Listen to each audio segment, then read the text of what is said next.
Dari mulai. Assalamualaikum warahmatullahi wabarakatuh. Terima kasih atas kehadirannya teman-teman menyempatkan untuk mengikuti acara webinar pre-departure briefing dari Kelurahan LPDP USW untuk term mulai studi term 2 2025. Nama saya Fahrizal, saya saat ini sedang menempuh pendidikan di Master of Engineering di program studi Civil Engineering mulai dari term 3 2023 dan insya Allah akan selesai di term 2 2025 besok. Jadi insya Allah saya lulus di bulan September, kira-kira seperti itu.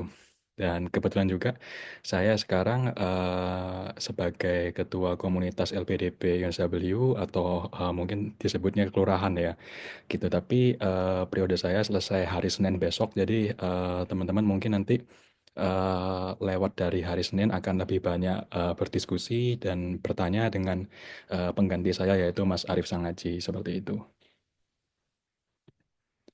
Pertama-tama saya ucapkan selamat atas terpilihnya teman-teman sebagai awardee di LPDP UNSW. Ini merupakan suatu prestasi yang cukup besar ya, dan saya yakin juga teman-teman pasti tidak akan menyesal memilih UNSW sebagai tempat belajar kalian, karena di UNSW ini lingkungan akademiknya cukup suportif, fasilitasnya juga sangat lengkap, dan Sydney sendiri untuk kita tinggali itu cukup nyaman ya, karena di sini diaspora Indonesianya jumlahnya besar, kemudian secara iklim juga nggak terlalu ganas ya dibanding negara-negara barat lainnya, dan juga untuk biaya hidupnya itu masih terjangkau oleh living allowance-nya LPDP seperti itu.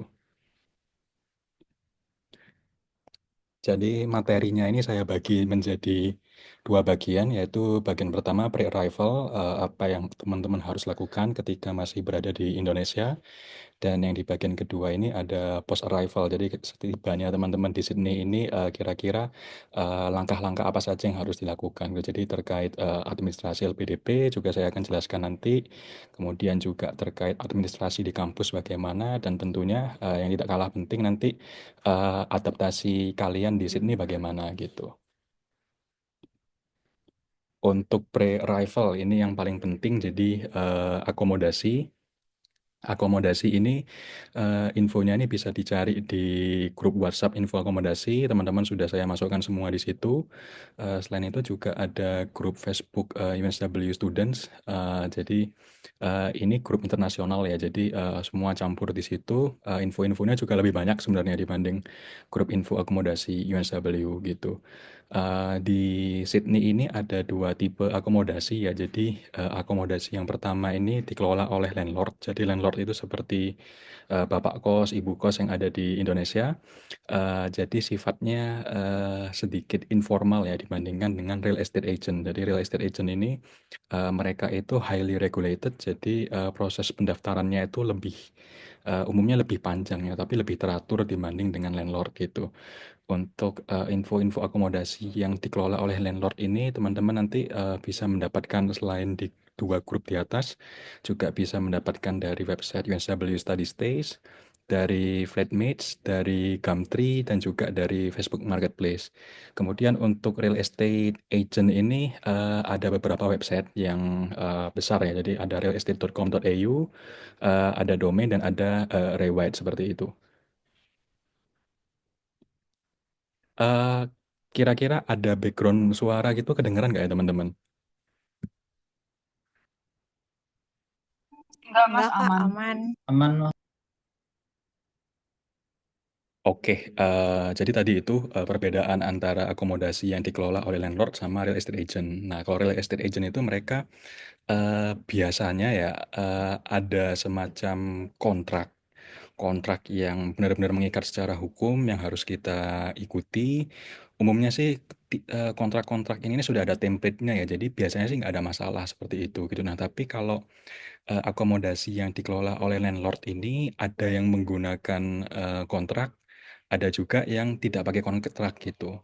Nah, ini teman-teman harus hati-hati ya, karena kalau misalnya nggak pakai kontrak, apabila di kemudian hari itu nanti ada dispute, itu nanti jadi susah gitu. Kemudian juga Kalau misalnya ada kontrak, teman-teman perlu aware, kira-kira kalau misalnya ada pasal-pasal yang kira-kira, memberatkan teman-teman nih, misalnya, teman-teman di salah satu pernah saya share juga ya di grup ya. Jadi teman-teman diminta untuk membantu mencarikan landlord, tenant baru ketika teman-teman keluar tuh sebenarnya, nggak boleh berdasarkan hukum di sini gitu. Jadi kalau misalnya kalian ragu dengan, tipe-tipe kontrak, pasal-pasal kontrak itu, kalian bisa minta konsultasi secara gratis di Kingsford Legal Center yang ada di Law Library di USW gitu. Kemudian untuk tips ya, yang masih mencari akomodasi, jadi inspeksi itu wajib, bisa secara virtual, bisa offline ketika kalian ada di sini, atau bisa juga diwakilkan gitu. Jadi kalau misalnya kalian eh, membutuhkan orang yang bisa mewakilkan, nanti bisa kontak saya, mungkin saya atau teman-teman yang lain bisa mewakilkan teman-teman inspeksi langsung ke akomodasi gitu. Jadi sebelum inspeksi juga siapkan daftar-daftar pertanyaan yang lengkap. Kemudian ini harusnya saya taruh di paling atas nih. Jadi jangan membayar uang bon sebelum inspeksi gitu. Jadi untuk menghindari penipuan, kadang-kadang ada landlord yang apa ya, meminta uang bon sebelum inspeksi itu benar-benar red flag banget gitu. Jadi kalau misalnya ada kalian diminta membayar uang bon sebelum inspeksi itu harus waspada karena normalnya itu uang bon itu dibayar setelah inspeksi gitu. Jadi misalnya nih, kalau ini contoh timeline saya dulu ya waktu pertama kali ke sini gitu. Jadi saya inspeksi itu awal Agustus, tapi saya baru menempati akomodasi di akhir Agustus gitu. Inspeksi dilakukan di awal Agustus, uang bon itu saya bayar 1 bulan sebelum saya menempati akomodasi. Jadi uang bon itu semacam menjadi pengunci gitu loh, semacam jadi apa ya, deal gitu ya, deal dengan landlordnya seperti itu gitu. Dan itu tidak apa-apa karena sudah saya lakukan setelah inspeksi. Tapi kalau sebelum inspeksi itu jangan. Selanjutnya, komponen pembayaran rental itu juga harus dipastikan apakah sudah termasuk bill atau exclude bill atau malah, kadang-kadang ada sifatnya tuh partial bill gitu. Jadi owner itu, menyertakan semacam apa ya, semacam jatah gitu ya. Kira-kira, bill yang bisa di-cover setiap bulannya katakanlah misalnya 150, nanti di atas 150 itu harus dibayar sama penyewa gitu. Nah, ini harus dipastikan semua di awal, jangan nanti ketika kalian, mau keluar dari akomodasi, itu malah diminta sisa-sisanya seperti itu. Itu pengalaman saya dulu seperti itu gitu. Jadi ini buat pelajaran teman-teman. Selanjutnya poin yang keempat itu, teman-teman satu akomodasi itu juga ini ya, juga, perlu diperhatikan ya karena kalau, cultural mix-nya nggak sesuai dengan teman-teman tuh juga, bakal buat teman-teman nggak betah gitu. Jadi, di akomodasi saya yang pertama itu, saya malah sampai terpaksa pindah akomodasi karena saya ada nggak cocok sama cultural mix seperti ini gitu. Poin berikutnya, pembagian tanggung jawab antara landlord dan tenant tuh harus disepakati dari awal. Jadi misalnya nih, seperti siapa yang membersihkan common room, itu apakah landlord nanti menyediakan semacam cleaner atau dari tenantnya sendiri, atau, poin berikutnya misalnya seperti, siapa nanti yang, merawat taman, itu tuh semuanya harus disepakati dari awal. Kemudian nanti setelah setibanya kalian di Sydney, setelah kalian serah terima kunci, mungkin kalian udah capek banget ya mau istirahat gitu, mau langsung istirahat. Jangan istirahat dulu, semua sudut kamar itu kalian dokumentasikan gitu. Jadi, pastikan jangan sampai ada cacat yang ditinggalkan oleh, penghuni lama. Karena khawatirnya nanti kalau ada cacat-cacat yang tersembunyi ini nanti teman-teman yang diminta tanggung jawab gitu. Jadi, apa kalian dokumentasikan. Jadi, sesepele seperti ada cat yang nggak rata atau yang bopel-bopel di dinding, itu kalian foto, setelah itu kalian kirimkan ke landlord. Jadi kalian sampaikan, ini kondisi, pada saat setelah terima kunci gitu. Jadi ya agar landlord itu juga, notice kalau itu bukan, defek yang ditinggalkan oleh kalian, seperti itu. Selanjutnya nanti setelah kalian terima kunci akomodasi, mungkin kan hari-hari pertama kalian di Sydney itu cukup padat ya, kalian bakal banyak keliling ke kampus, kemudian juga keliling ke tempat-tempat lain untuk belanja gitu. Ini untuk jaga-jaga, jangan ketika kunci itu hilang, teman-teman sudah ada, duplikasinya seperti itu. Karena kalau misalnya teman-teman nggak pegang duplikasi, terus kunci itu hilang, ongkos, locksmith-nya untuk membukakan pintu tuh cukup besar gitu, bisa bisa 3 digit lah kalau di sini gitu. Yang nggak kalah penting juga, pastikan akomodasi yang kalian tempati itu layak ya, layak, dalam artian, ada bukaan jendela yang cukup, kemudian ventilasinya pas, nggak overcrowded juga. Karena kalau, akomodasi yang, terlalu sempit, kemudian juga overcrowded gitu, misalnya ada satu ruangan dikasih sekat-sekat lagi ya dibagi beberapa orang, itu tuh risikonya kalau sampai ketahuan, konsil di sini ya, konsil itu semacam, Pemkot Pemda setempat lah ya, itu tuh nanti, bisa kena eviction gitu. Kemarin ada teman-teman LPDP itu, mereka, ketahuan dari konsil, ternyata akomodasinya nggak layak dan akhirnya, dikasih waktu 1 minggu harus pindah dan itu mendekati minggu ujian gitu. Jadi, kembali lagi, ketika teman-teman mencari akomodasi, pastikan akomodasinya itu udah benar-benar layak. Dan poin yang terakhir juga waspada terhadap scam. Jadi, Sydney ini kota yang sebenarnya relatif aman ya, tapi bukan berarti, di sini nggak ada scam gitu. Jadi, tanda-tanda scam ini misalnya teman-teman tadi seperti yang saya jelaskan di awal, diminta membayar, uang bond sebelum inspeksi, kemudian juga, kalau misalnya harganya ketimpangannya terlalu, apa ya, terlalu jauh, terlalu murah dibandingkan sama akomodasi di sekitarnya itu juga jadi tanda tanya ya gitu. Selanjutnya juga kadang-kadang ada landlord yang mempersulit ketika kita ini mau inspeksi gitu dengan alasan misalnya, "Oh saya lagi di luar negeri, oh saya mungkin sedang nggak ada di lokasi." Itu sebaiknya ya udah, di-skip aja gitu, cari akomodasi yang lain gitu.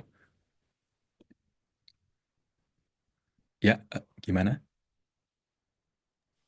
Mas mau nanya dong, itu kalau mau duplikat kunci, teknisnya gimana ya? Terus kayak kalau misalkan di sini tuh cara nyarinya pakai keyword apa gitu? Oh di locksmith biasa. Jadi di dekat kampus ini ada, di seberang itu kalau duplikasi langsung itu paling berapa ya, 30 sampai 40 lah, kurang lebih seperti itu sih. Oh, tapi itu kita perlu izin dulu ke landlord-nya untuk duplikat atau kita langsung duplikat aja gitu? Ini bagus nih. Jadi, kunci ini ada 2 tipe ya. Biasanya kalau kunci-kunci umum nih gitu, yang apa ya, kunci-kunci nggak ada kodenya gitu ya, itu tuh bisa gitu. Tapi nanti kalau misalnya ada kunci tertentu nih, kayak kunci master apartemen ya, itu tuh biasanya nggak bisa diduplikasi dan nanti ada kodenya gitu, ada keterangannya. Kunci ini dilarang diduplikasi di kuncinya itu tuh. Nah, kunci itu tuh kalian bawa kemana pun, locksmith akan menolak. Tapi kalau kunci-kunci biasa kayak kunci kamar itu tuh biasanya sih, nggak apa-apa, duplikasi aja, itu aman kok. Oh, oke. Soalnya ada beberapa landlord emang dia jadiin deposit juga sih buat kunci itu gitu. Jadi ya better punya duplikat daripada takut hilang. Ya, better punya duplikat karena kalau misalnya hilang nih, hilang terus kalian mau paksa masuk ya, belum tentu landlordnya itu punya, duplikasi kunci. Saya pernah ngalami juga gitu. Kemudian juga, ketika kita memanggil locksmith langsung ke kamar ya, ke lokasi kita, itu tuh, biayanya bisa di atas, $100 sampai $200. Jadi, daripada kita, ada risiko kehilangan uang seperti itu, mending kita nggak ada salahnya kita duplikasi, paling 30 40 lah, seperti itu. Itu sih. Jadi teman-teman kalau ada pertanyaan kayaknya langsung aja, langsung raise hand jadi, apa ya, biar saya nggak lupa juga gitu. Oke, udah menjawab ya tadi ya? Oke, oke. Thank you, Mas. Oke, aku lanjutkan. Akomodasi pertama kita di Sydney itu biasanya bukan akomodasi yang optimal ya, karena kita memang ya pokoknya dapat aja dulu gitu. Jadi, mungkin nanti setelah kita ada di Sydney itu kita nanti bisa dapat gambaran kira-kira mana nih akomodasi yang lebih cocok sama kita gitu. Nah, kalau misalnya teman-teman sampai menjelang berangkat ini masih belum dapat-dapat gitu ya, mungkin teman-teman, mulai diturunkan standarnya, mulai ambil kompromi misalnya, teman-teman itu ambil, suburb yang agak jauh lokasinya dari kampus gitu. Ini nggak masalah karena banyak teman-teman Awardi di sini ini yang, akomodasinya cukup jauh ya dari kampus, tapi yang penting, pastikan, rute public transportnya itu, cukup direct ya. Jadi misalnya, bisa direct dari akomodasi ke kampus itu jadi nilai poin plus, kemudian juga safety-nya gitu. Sebenarnya overall Sydney, cukup safe tapi, rule of thumb-nya semakin semakin jauh dari pantai itu, tingkat crime-nya itu mulai mulai naik gitu ya, apalagi semakin ke arah barat gitu. Jadi, kalau bisa sih ya deket-deket, Eastern Suburb tuh masih masih safe lah gitu. Selanjutnya, kalau misalnya di suburb yang agak jauh juga masih belum dapat, bisa dipertimbangkan juga untuk tinggal di akomodasi yang sifatnya tempat sementara ya. Misalnya teman-teman, menumpang di akomodasi teman yang sudah dikenal, atau mungkin, yang misalnya teman-teman nih ada beberapa orang yang belum dapat, itu tuh nggak ada salahnya, sewa Airbnb secara kolektif gitu. Atau misalnya, kalian mau tinggal sendiri juga bisa tinggal di hostel sementara dulu, seperti itu. Kita masuk ke berikutnya, tentang finance. Jadi, teman-teman pasti juga sudah mulai daftar ya, sudah daftar ya, akun bank. Ini langsung saya sebut merek, Commonwealth Bank karena, cabangnya paling banyak di sini juga. Jadi ya paling mudah ya, paling memudahkan untuk kita gitu. Jadi, pendaftarannya itu kita daftar dalam kurun waktu 14 hari sebelum berangkat ketika masih di Indonesia. Nanti setibanya di Sydney, kita perlu aktivasi akun sama mobile bankingnya ini ke kantor cabang yang sudah, dinominasikan di Indonesia gitu. Jadi, kita perlu bawa beberapa berkas dan ini di-print ya. Jadi seperti, welcome letter, dari bank, yang email itu, kemudian, dokumen imigrasi seperti paspor dan print visa, student ID, NPWP jika ada, kalau nggak ada nggak apa-apa juga, dan juga, phone number Australia gitu. Ini nanti setelah kalian aktivasi itu biasanya kartu debitnya, baru diterima kurang lebih 7 hari kerja, setelah aktivasi gitu. Tapi, akunnya itu bisa langsung dipakai. Jadi kalau misalnya, HP kalian bisa dipakai untuk wireless payment itu, bisa langsung dipakai gitu. Semisal kalian masih, menunggu kartu debit, nanti transaksi sehari-hari itu bisa pakai cash, bisa pakai NFC Combank yang sudah aktif, atau pakai, kartu debit kredit lainnya yang bisa tap on gitu. Kalau misalnya nanti kalian, butuh, menukar uang, falas nanti bisa di, aplikasi kayak Wise, Revolut, atau, Combank itu juga bisa, transaksi falas. Bank-bank di Indonesia ya setahu saya seperti Bank Mandiri itu juga bisa, transaksi falas. Untuk packing, sebelum kalian berangkat ke sini, kalian wajib, kunjungi websitenya Border Force ini. Jadi di situ nanti sudah lengkap semuanya, apa-apa aja yang bisa kalian bawa ke sini, apa yang, menjadi tanda tanya ya, tanda tanya nih dalam artian, masih perlu diperiksa sama petugas imigrasinya, perlu di-declare, sama apa yang, nggak boleh dibawa sama sekali, gitu. Nanti kalian pas di pesawat, berangkat ke sini nih kalian terima form ini gitu, nanti diisi di pesawat ya. Jadi, diisi seperti data diri, kemudian juga, alamat tinggal di Aussie, dan juga di sebelah kanan itu ada, pertanyaan nomor 1 sampai 11. Nanti, kalian centang sesuai, kondisi barang bawaan kalian gitu. Kalau misalnya kalian ragu-ragu nih, misalnya untuk poin, nomor 6 ya, ada meat, poultry, fish, seafood, eggs, dairy food, and vegetables. Kalau misalnya kalian ragu-ragu nih kira-kira barang-barang kalian masuk nggak ke poin nomor 6, lebih baik centang yes saja daripada kalian misalnya centang no, tapi nanti ketahuan kalian malah dapat denda. Kalau misalnya kalian centang yes, dan nanti ternyata dari imigrasi, itu disita, itu nggak masalah gitu, kita nggak mendapat denda. Tapi kalau misalnya kalian centang no dan ternyata ketika diperiksa kalian terbukti membawa, itu malah dapat denda dan dendanya juga, lumayan besar gitu nanti. Jangan-jangan nanti LA kalian langsung habis gitu. Jadi, daripada ada risiko seperti itu, nggak ragu centang yes aja. Sama barang-barang yang oh ya, gimana, Tami? Mas, sorry nanya lagi, agak step back dikit yang di Commonwealth itu. Karena kan kebanyakan landlord yang kita dapat dari info akomodasi WhatsApp group itu kan bayarnya cash nih. Mhm, Nah, kalau misalkan kemarin tuh karena belum dapat kartu debit Commonwealth-nya, jadi bingung mau narik cash-nya tuh gimana.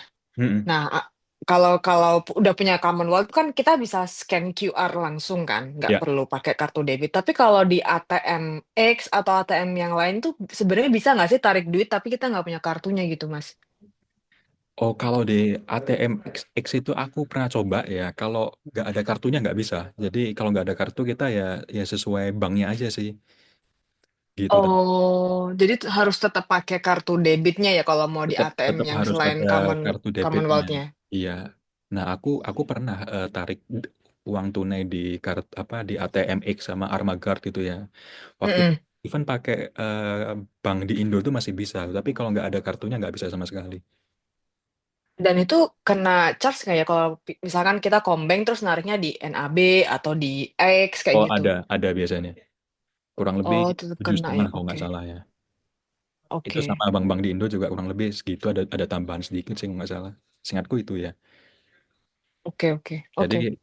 teman-teman kalau misalnya teman-teman nanti kartu debit belum dapat dari Kombank, tapi kalian perlu bayar uang cash, kalian bisa tarik tunai dari ATM-ATM-nya Bank Kombank ini tanpa kartu debit gitu. Jadi cukup masukkan QR code di aplikasi mobile banking itu nanti bisa langsung tarik tunai gitu. Dan itu nggak ada batasan gitu. Kalau daftar Commonwealth dari Indo, alamat yang dimasukkan alamat akomodasi di sana, Kak. Ya, jadi alamat yang dimasukkan tuh alamat akomodasi di sini. Tapi itu sebenarnya nggak masalah ya. Kita bisa pakai akomodasi sementara dulu tuh. Misalnya kita belum dapat akomodasi, mungkin bisa pinjem alamat temennya. Nanti setelah setibanya di sini nanti masih bisa diupdate seperti itu. Tias, Mbak Tias. Ini tadi, oh ya, oke. Jadi melanjutkan item-item yang perlu dideklar tadi ya. Nanti biar memudahkan kalian bongkar-bongkar kopernya ya, itu semua barang-barang yang sepertinya bakalan dideklar itu ditempatkan di satu koper gitu. Jadi nanti kalian pas buka-bukanya tuh lebih mudah seperti itu.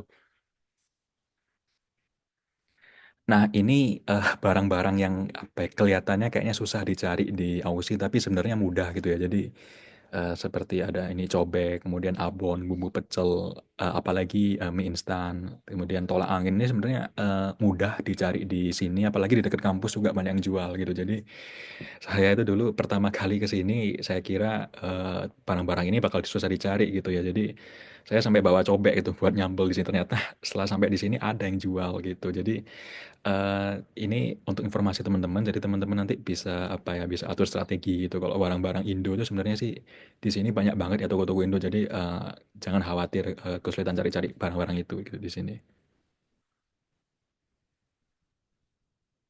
Di ya di supermarketnya USW di IGA misalnya itu Indomie juga ada gitu, dan di supermarket-supermarket besar ya kayak di Coles, Woolies di sini tuh pasti ada Indomie gitu. Jadi Indomie itu kayak di sini ini mudah banget lah dicari gitu. Kalau abon ini kan kita nggak bisa bawa ya ke sini ya karena ada aturan daging itu ya. Dan di toko-toko Indo yang dekat kampus ini tuh sebenarnya banyak yang jual gitu. Jadi nggak usah apa ya teman-teman, nggak usah khawatir cari kesulitan cari bumbu-bumbu masakan di sini. Sebenarnya di sini mudah sih cari-cari itu gitu. Kemudian barang-barang penting lainnya, jadi kalau misalnya teman-teman eh, ada konsumsi obat-obatan, antibiotik itu juga bisa dibawa asalkan disertakan juga resep dokternya dan itu dideklar gitu. Jadi kalau misalnya resep dokternya itu masih bahasa Indonesia, itu perlu ditranslate. Kalau misalnya dari rumah sakitnya nggak ada versi bahasa Inggrisnya, kita bisa translate sendiri. Nanti kita minta tanda tangan dari dokter atau kliniknya seperti itu. Ya, abon itu nggak boleh dibawa gitu. Jadi terakhir saya ke sini ini di websitenya Border Force itu masih boleh dibawa ya daging dari Indonesia ya. Tapi waktu itu sebenarnya nggak boleh karena sudah ada penyakit ternak itu ya, penyakit kuku ya, sudah ada apa? Sudah beredar lagi. Jadi waktu itu sudah nggak bisa sih. Sampai sekarang masih nggak bisa.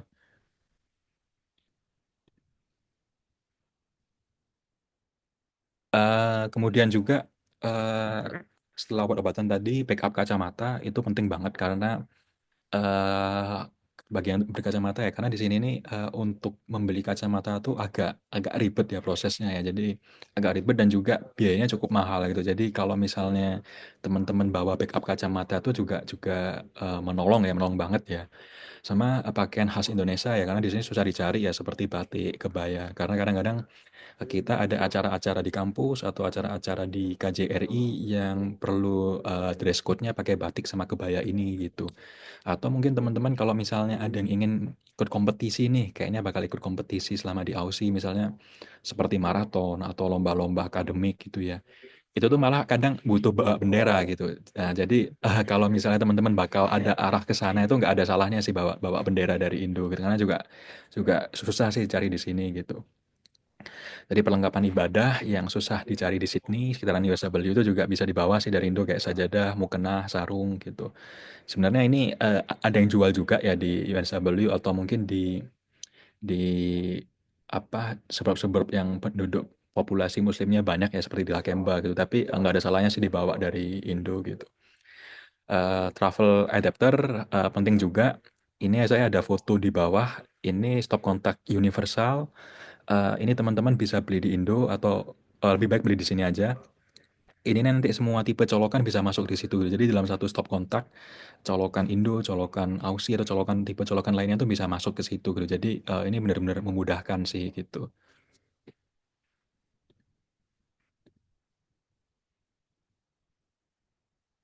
Nah itu benar juga itu dari Mbak Tami. Perlu dibawa sih.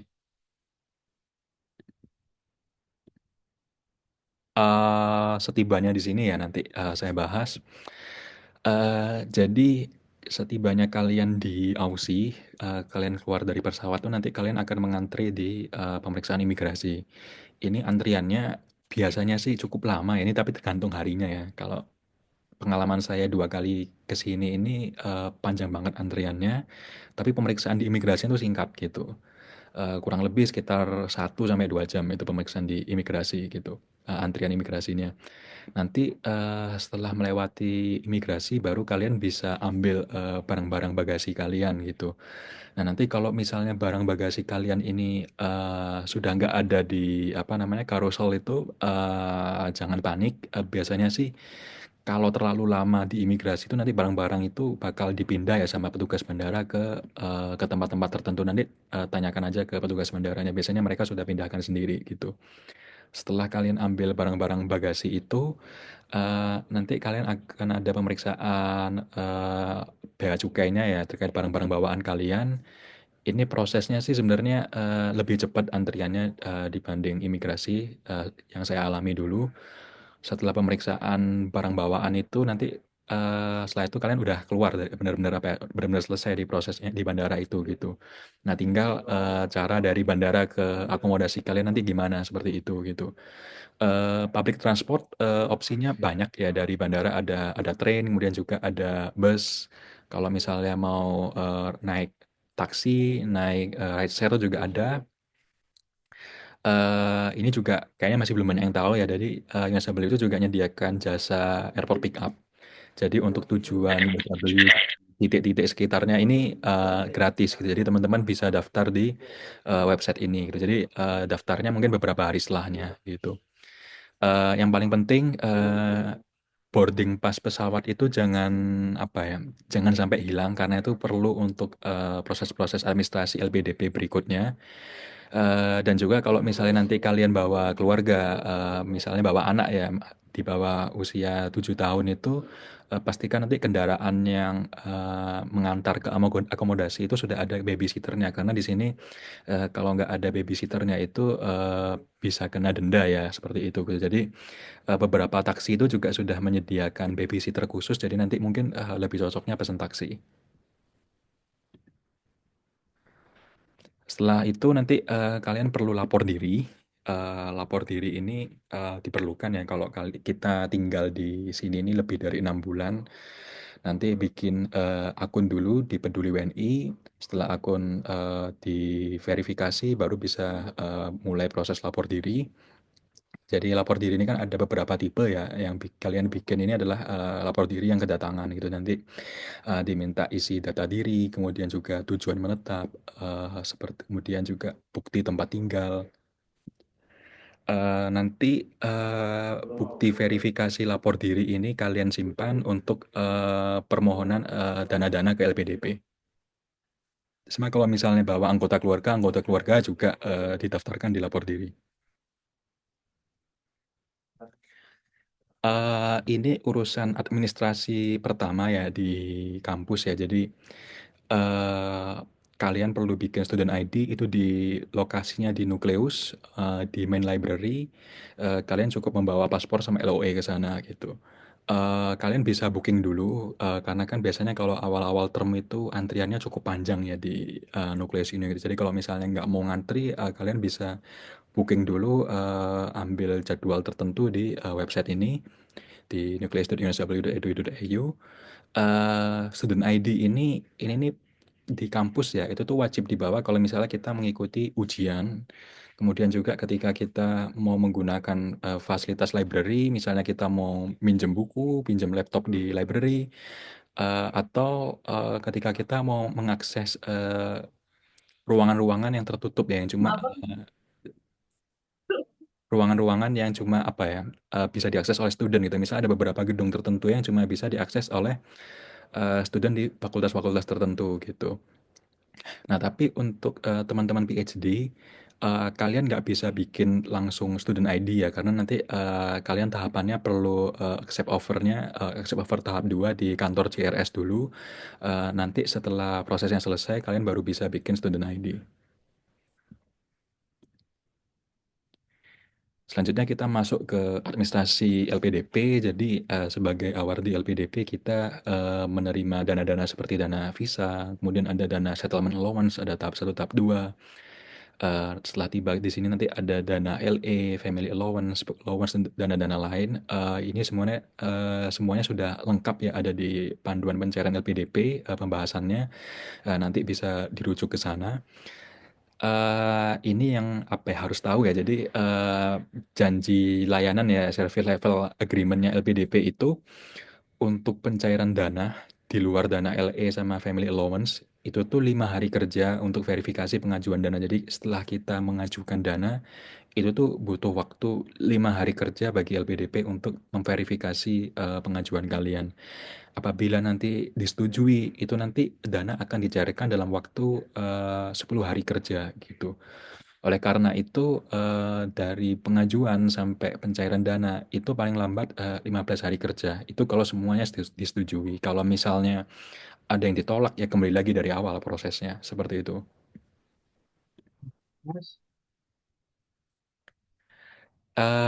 Setibanya kalian di Sydney nanti ada 3 komponen dana yang akan kalian ajukan segera ya. Jadi ada dana settlement allowance tahap 2, dana living allowance, dan dana book allowance atau tunjangan buku gitu. Untuk dokumen-dokumen yang diperlukan udah saya sertakan di tabel sebelah kanan. Sebelum kalian mengajukan, pastikan data rekening luar negeri. Apabila kalian ingin mencairkannya ke rekening luar negeri nanti itu sudah diisi, sudah diupdate. Ketika diminta mengunggah dokumen buku tabungan itu kalian bisa menggunakan welcome letter yang diterima dari bank. Eh, ada pertanyaan kayak ini. Oh ya, gimana Tami? Aku mau share tips aja sih Kak. Soalnya kemarin itu aku posisinya nggak ngajuin settlement allowance 2 kali. Jadi kayak aku pull semua itu pas Oh udah ya, nyampe di Sydney kan.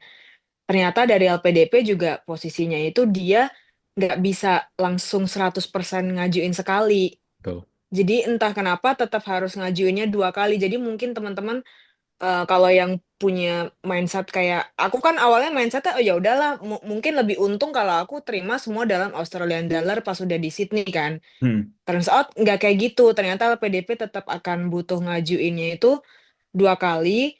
Jadi pengajuannya juga 2 kali itu terpisah dan itu apa ya SLA-nya kan jalan ya 10 hari kerja. ya. Karena kemarin sempat kepotong beberapa kali libur itu cuti bersama, jadi Ah, lumayan agak nafasnya agak ngos-ngosan sih. Jadi memang kayaknya lebih baik diajuinnya setengah-setengah sih.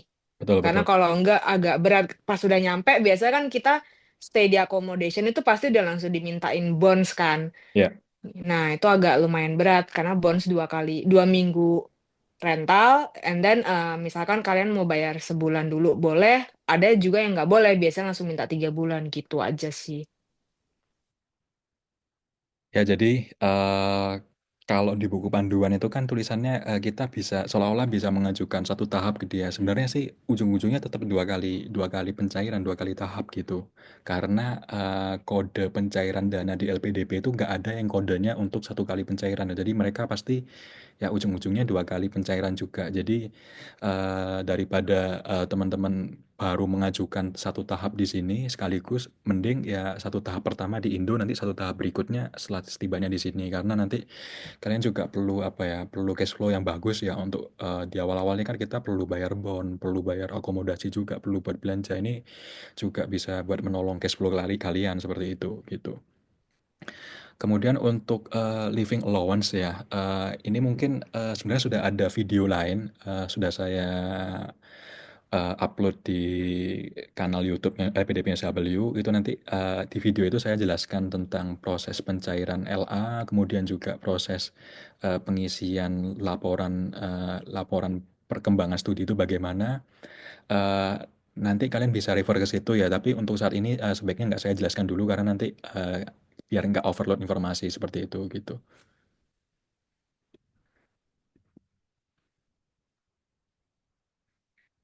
Jadi kesimpulannya nih, alurnya ya.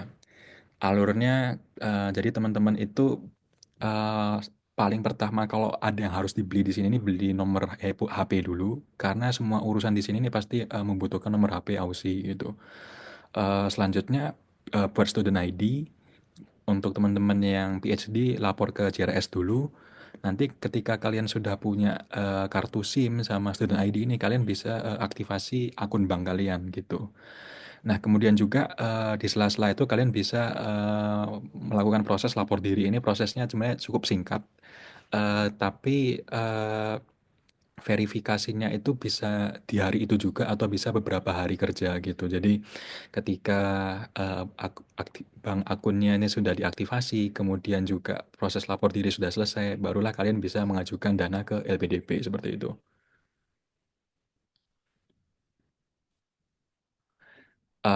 Sekarang kita masuk ke beli nomor HP bisa pakai cash tidak ya? Aku kemarin beli nomor HP itu di Australia Post. Waktu itu aku pakai cash, jadi masih bisa gitu. Jadi SIM card ini nanti saya ada penjelasan berikutnya di slide-slide berikutnya. Eh, Terkait kalender akademik ya di USW. Jadi USW itu beda sendiri sama kampus-kampus lain. Kita menerapkan sistem trimester, ada 3 semester dalam 1 tahun akademik. Nanti di tahun 2028 akan kembali ke sistem semester. Jadi buat teman-teman master, kalian sampai lulus sistemnya tetap akan trimester begini. Tapi buat teman-teman PhD, nanti kalian akan merasakan nih sistem semesternya USW seperti apa gitu. Jadi dalam satu termnya itu terdiri dari 10 minggu perkuliahan aktif dari week 1 sampai week 10.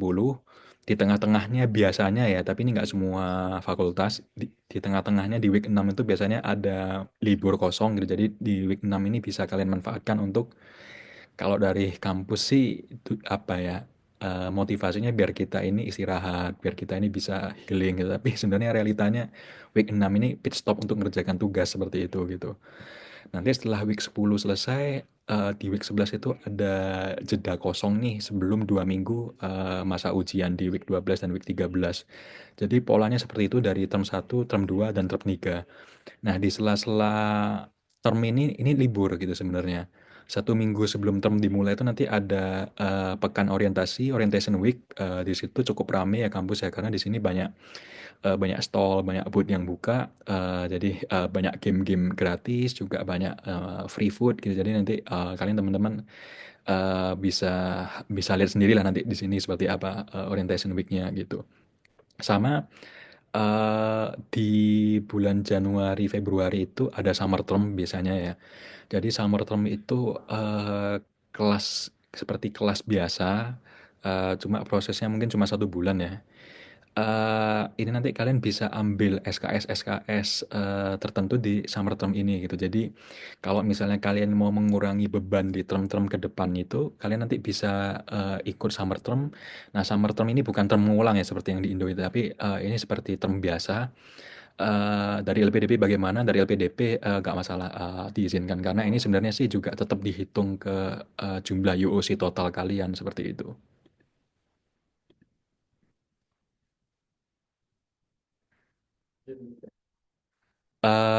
Nanti kalian juga wajib isi personal details di halaman My USW. Karena ini kan salah satu condition dari visa ya. Jadi setiap kalian ada perubahan data diri seperti alamat ini kalian harus update, harus menginfokan ke kampus karena ini salah satu condition dari visa. Di MySW ini juga sebenarnya cukup lengkap ya. Jadi kalian mau proses enrollment mata kuliah, mau melihat nilai, mau melihat jadwal ujian, ini semuanya ada di sini. Jadi MySW itu semacam one stop service ya untuk urusan administrasi akademik kita di MySW. Terus ini saya tampilkan contoh jadwal kelas di MySW. Kalau misalnya warnanya hijau itu nggak masalah, bisa diambil. Kalau misalnya warnanya oranye, itu berarti kelasnya bentrok, tapi bentroknya ini masih diizinkan gitu. Nah, kenapa diizinkan? Jadi kelas-kelas ini kan lecture ini kan ada recordingnya ya di kelas ya. Jadi walaupun kita skip, kita nggak masuk, kita masih bisa mengakses recordingnya gitu. Tetapi kan mata kuliah di Masa Beli itu biasanya kan ada beberapa komponen ya. Selain lecture juga ada workshop, ada tutorial, ada lab. Nah, komponen-komponen selain lecture ini nggak ada recordingnya gitu. Jadi kalau yang bentrok ini workshop, itu tuh bener-bener nggak bisa diambil sama sekali. Warnanya bakalan merah seperti yang di gambar ini. Kalau warnanya merah ini kita nggak bisa enroll di situ gitu. Tapi kalau misalnya nih bentroknya itu cuma sementara nih, misalnya cuma 1 minggu atau cuma di 2 minggu gitu. Nanti di minggu-minggu berikutnya sudah nggak bentrok lagi. Kalian nanti bisa mengajukan izin perkecualian gitu ya ke Nukleus. Jadi nanti bisa ajukan timetable class. Nanti kalian jelaskan mata kuliah apa aja yang bentrok. Jelaskan juga kenapa kalian harus ambil mata kuliah itu. Biasanya diizinkan. Saya sendiri kan mata kuliah saya itu banyak yang insentif apa intensif ya. Jadi all day gitu dari jam 9 sampai jam 5 sore selama 1 minggu gitu. Jadi pasti ada bentrok-bentroknya. Jadi saya hampir setiap term tuh selalu ada bentroknya. Saya ajukan juga ke Nukleus untuk timetable class ini ya selalu diizinkan gitu seperti itu. Dan juga enrollment itu kan batasnya 3 mata kuliah ya dalam satu term ya. Sebenarnya juga bisa lebih, juga bisa ambil 4 mata kuliah dalam satu term. Nanti kalian bisa mengajukan eh, apa istilahnya aku lupa ya. Nanti aku share lagi, tapi nanti bisa mengajukan ke Nukleus, tapi syaratnya itu kalian sudah harus finish minimal satu term di sini, dan juga nilai akademik kalian tuh minimal di atas 65. Nah, nanti platform belajar kalian tuh ada di Moodle. Jadi di Moodle ini semua materi, kemudian juga info-info tugas, submission tugas, rekaman mata kuliah, nilai, dan juga diskusi sama dosen, baik dengan dosen maupun dengan sesama mahasiswa itu semuanya dilakukan di Moodle ini gitu. Jadi mungkin kalau kalian login ke Moodle sekarang masih belum ada mata kuliah yang muncul ya, tapi nanti di minggu pertama itu mata kuliahnya bakal muncul semua di situ. Jadi nanti teman-teman bisa apa ya, bisa pelajari lah Moodle ini isinya seperti apa aja. Ya, gimana Tami? Mas, itu modelnya tuh bisa yang diakses dari aplikasi HP itu nggak ya? Nggak bisa. Oh, berarti dia cuma yang web based aja ya? Web based aja. Jadi web based di HP atau di laptop, tapi kalau dari aplikasi pernah aku coba nggak bisa sih. Oh, oke oke. Sama Moodle ini kan apa ya? Semisal kalian selesai nih, selesai satu term ya, apakah nanti modal mata kuliah yang lama bakal hilang? Kalau aku sih so far nggak pernah ada yang hilang ya. Jadi dari term pertamaku di sini sampai sekarang itu semuanya masih utuh. Jadi materi-materi yang lama tuh masih bisa aku download lagi seperti itu. Kemudian juga lecture recording ini menolong banget ya, karena kadang kita mungkin dengan penjelasan pertama di kelas itu kita masih belum paham. Nanti setelah kelas selesai kita bisa review lagi di rekaman di kelas itu gitu. Jadi biasanya sih kita bisa lebih paham di situ dan rekaman-rekamannya juga bisa di-download gitu. Jadi kalau misalnya untuk apa ya dokumen pribadi kalian, misalnya kalian nanti setelah lulus dari masa beliau masih ingin review-review mata kuliah itu lagi, itu nanti bisa di-download sih gitu. Nah, di Moodle itu juga ada course outline ya.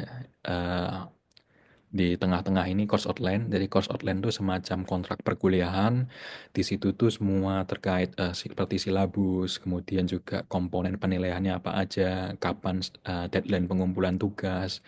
Selanjutnya kalau misalnya ada resource yang disarankan ya seperti textbook atau mungkin jurnal-jurnal tertentu itu biasanya sudah ada di course outline gitu. Di sini nih saya ada contoh ya.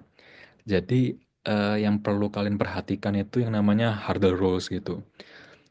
Syarat kelulusan mata kuliah di UNSW itu kalau misalnya nilai kita di atas 50. Di atas 50 itu kita pasti lolos gitu.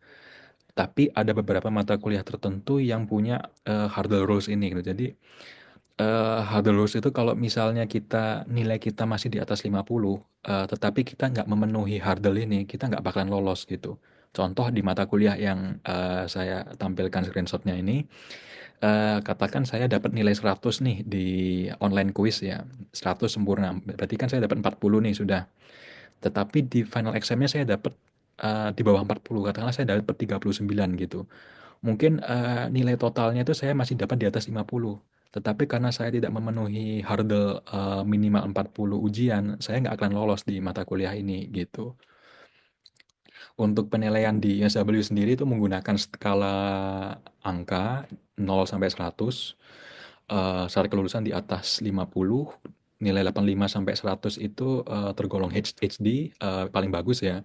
75 sampai 84 tuh DN, distinction.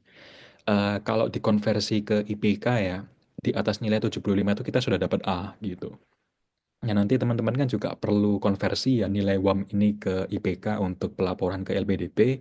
Nanti teman-teman bisa pakai tools yang ada di sekolaru.com, itu juga gratis dipakai. Nah, sebagai student di USW kita dapat apa aja sih gitu. Jadi eh, ini kalau boleh curhat ya, jadi USW itu menurut saya kekurangannya itu promosi internalnya tuh kurang gitu. Jadi untuk promosi eksternalnya jago banget. Kalau misalnya ada update ranking university, update-nya cepet banget infonya gitu. Tapi kalau info-info fasilitas yang ada di kampus itu promosinya ya, sosialisasinya ke mahasiswanya sendiri itu kurang banget gitu. Jadi infonya itu berserakan di berbagai website unit kerja masing-masing. Jadi kita harus aktif cari-cari sendiri atau kita cari bertanya gitu. Karena sering kali kita sama teman-teman di sini, kita ini menemukan satu fasilitas tertentu itu secara nggak sengaja gitu. Padahal itu fasilitas kita butuh banget gitu.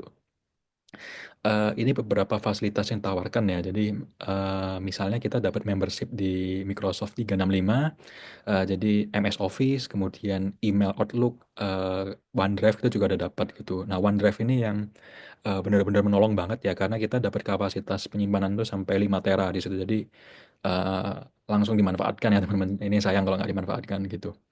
Kemudian juga kita bisa dapat akses ke berbagai software-software komersial seperti MATLAB, ArcGIS, SPSS dan lain-lain itu di myaccess.usw.edu.au gitu. Jadi nanti kita install aplikasi virtual dulu.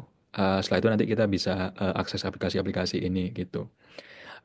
Kalau Adobe ini tergantung fakultas ya. Kalau dari fakultas EDA itu rata-rata dapat semua Adobe. Tapi kalau di fakultas non EDA, seperti saya di engineering itu biasanya saya nggak dapat itu. Kalau dapat mungkin dapat Adobe yang Adobe Reader ya, itu aja sih. Tapi kalau teman-teman di EDA itu biasanya lebih lengkap sih, bisa sampai Photoshop dan lain-lain. Di akses ke jurnal-jurnal akademik itu juga bisa melalui akun USW Library gitu. Seringkali kita mungkin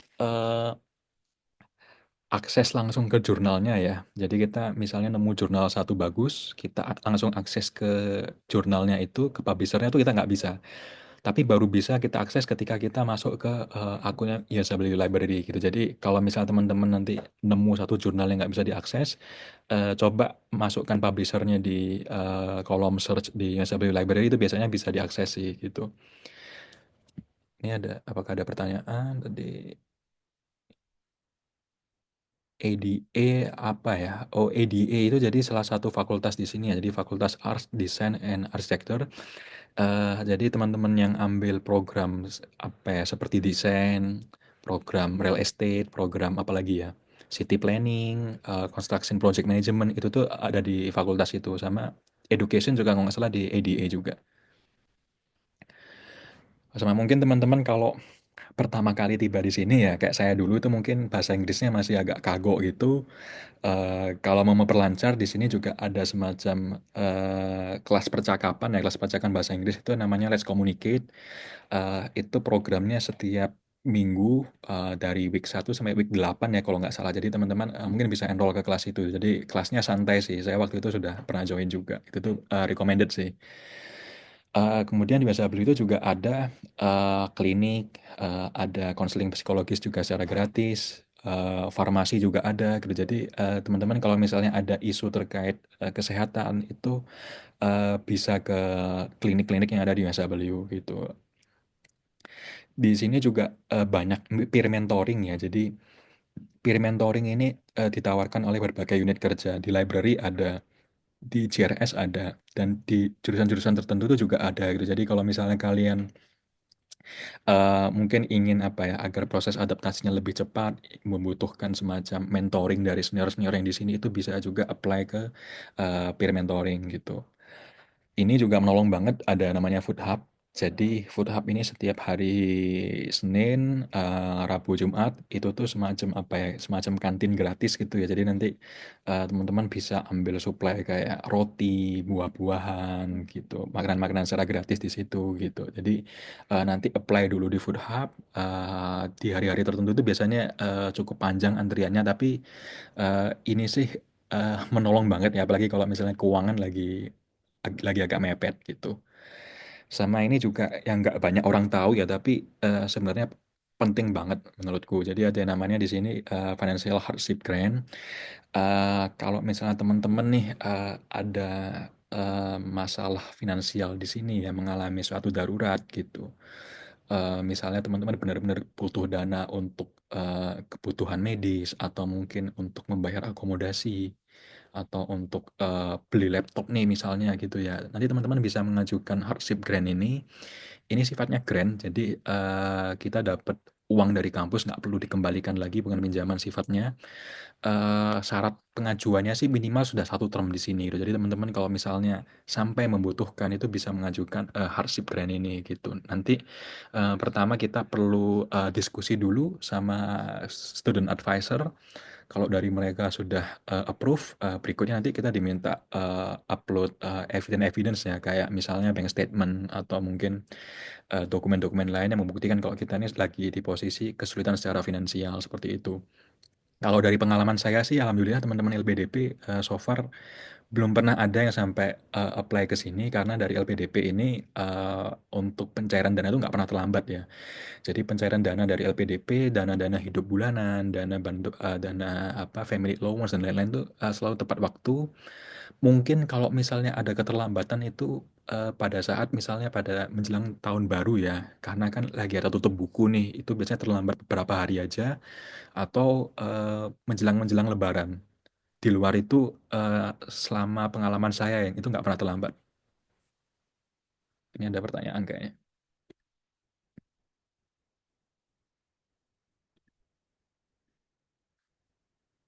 Hardship grant ini kalau misalnya untuk kebutuhan apa ya, tuition fee untuk ini nggak diizinkan sih. Tapi kan hardship grant ini kan apa ya?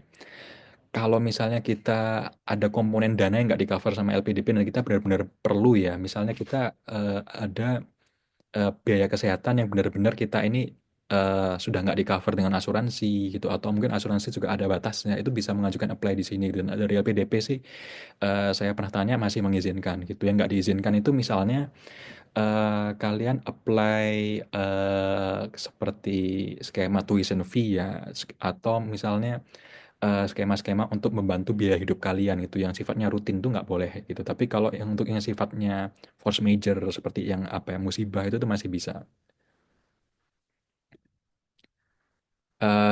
Di sini juga banyak workshop, dan info-info workshop itu juga bertebaran di apa ya, di berbagai unit kerja ya. Jadi ada workshop dari USW Employability untuk apa ya, cara menyusun resume yang bagus, cara networking, cara cara apa lagi ya, cara interview kerja yang bagus gitu, ada workshop dari library. Jadi setiap unit kerja itu punya fasilitasnya sendiri-sendiri, mereka punya informasi sendiri-sendiri. Nah, sayangnya itu belum belum dikompilasikan sama SW gitu. Jadi yang aktif mencari dan aktif bertanya di sini gitu. Untuk komunitas di sini ada ARK. Jadi ARK ini komunitas mahasiswa yang paling besar di sini. Di dalam ARK itu juga ada semacam 400 klub yang ada di situ. Jadi mulai dari klub anime, ada klub-klub kedaerahan seperti PPI USW, ada klub apa lagi ya, berbasis hobi, berbasis profesi, profesional gitu tuh semuanya ada di ARK gitu. Jadi teman-teman kalau misalnya ingin cari teman baru gitu ya, ingin teman-teman di luar kelas nih misalnya tuh nggak ada salahnya untuk join klub-klub yang ada di ARK ini itu. Dan biasanya mereka nanti pada saat O-Week itu mereka ada stall-stall di USW ya, stall-stall pendaftaran. Jadi teman-teman kalau misalnya ingin cari info yang lebih lanjut atau mungkin ingin apply sebagai member mereka itu bisa menghubungi klubnya langsung gitu. Ada juga komunitas yang berbasis keagamaan, misalnya ada Islamic Society, ISOC, ada Unibats, ada YSW Catholics. Nah, komunitas berbasis keagamaan ini nih di luar ARK ini, jadi mereka berdiri sendiri, mereka juga punya ruangan peribadatannya sendiri. Jadi kalau misalnya ISOC ini mereka punya masjid ya, punya masjid, punya musola juga, itu di lokasinya di Square House. SW Catholics itu juga biasanya mereka mengadakan acara misa mingguan. Unibird juga biasanya mereka juga ada acara-acara retreat. Yang tertarik nanti bisa langsung kunjungi websitenya masing-masing. Untuk komunitas di komunitas mahasiswa Indonesia ya, selain LPDP UNSW itu nanti ada PPIA UNSW, ada KPII Sydney. KPI ini Keluarga Pelajar Islam Indonesia. Mereka selain mengadakan kegiatan seperti kajian-kajian keagamaan, mereka juga ada kelas mengaji ya buat anak-anak mahasiswa Indonesia di sini. Jadi misalnya teman-teman nanti ada yang membawa keluarga, membawa anak-anak dan mungkin khawatir nih nanti belajar mengajinya ke siapa, jangan khawatir, ada KPI Sydney. Kemudian juga ada Indra. Jadi Indra ini semacam komunitas untuk teman-teman doktoral dan juga teman-teman yang baru lulus dari PhD ya. Ini komunitas interdisiplin. Mereka juga mendorong kolaborasi sesama anggotanya. Jadi ini komunitas yang sangat menarik sih. eh Terakhir terkait academic life di SMBLU itu, saya ingin bicara sedikit tentang diversity ya. Jadi kalau kita bicara asal negara, asal daerah, mahasiswa-mahasiswa di sini ini variasinya tinggi sekali gitu. Jadi eh, benar-benar heterogen. Tetapi kalau misalnya kita melihat secara kuantiti, ini akan didominasi oleh mahasiswa dari negara-negara tertentu, misalnya dari Tiongkok atau dari negara-negara Asia Selatan. Mereka ini jumlahnya jauh lebih banyak dibanding mahasiswa dari negara-negara lain seperti itu gitu. Terutama untuk master karena untuk undergrad sama PhD itu lebih lebih apa ya, heterogennya itu lebih merata gitu. Tapi untuk master ini eh apa ya, distribusinya itu agak timpang gitu, agak timpang, banyak sekali teman-teman dari Tiongkok dan dari Asia Selatan ini gitu. Misalnya seperti di jurusan saya sendiri ya, teman-teman yang dari Tiongkok itu mungkin di kelas itu rata-rata jumlahnya di atas 50% gitu. Kemudian sisanya 20-30% dari Asia Selatan, sisanya itu dari semua negara ya, termasuk Indonesia campur di situ gitu. Jadi kalau misalnya teman-teman nih misalnya di kelas di sini nanti ya sampai menemui teman mahasiswa asing lainnya mungkin kesulitan berbahasa Inggris tuh jangan kaget di sini karena di sini sih masih banyak ya seperti itu gitu.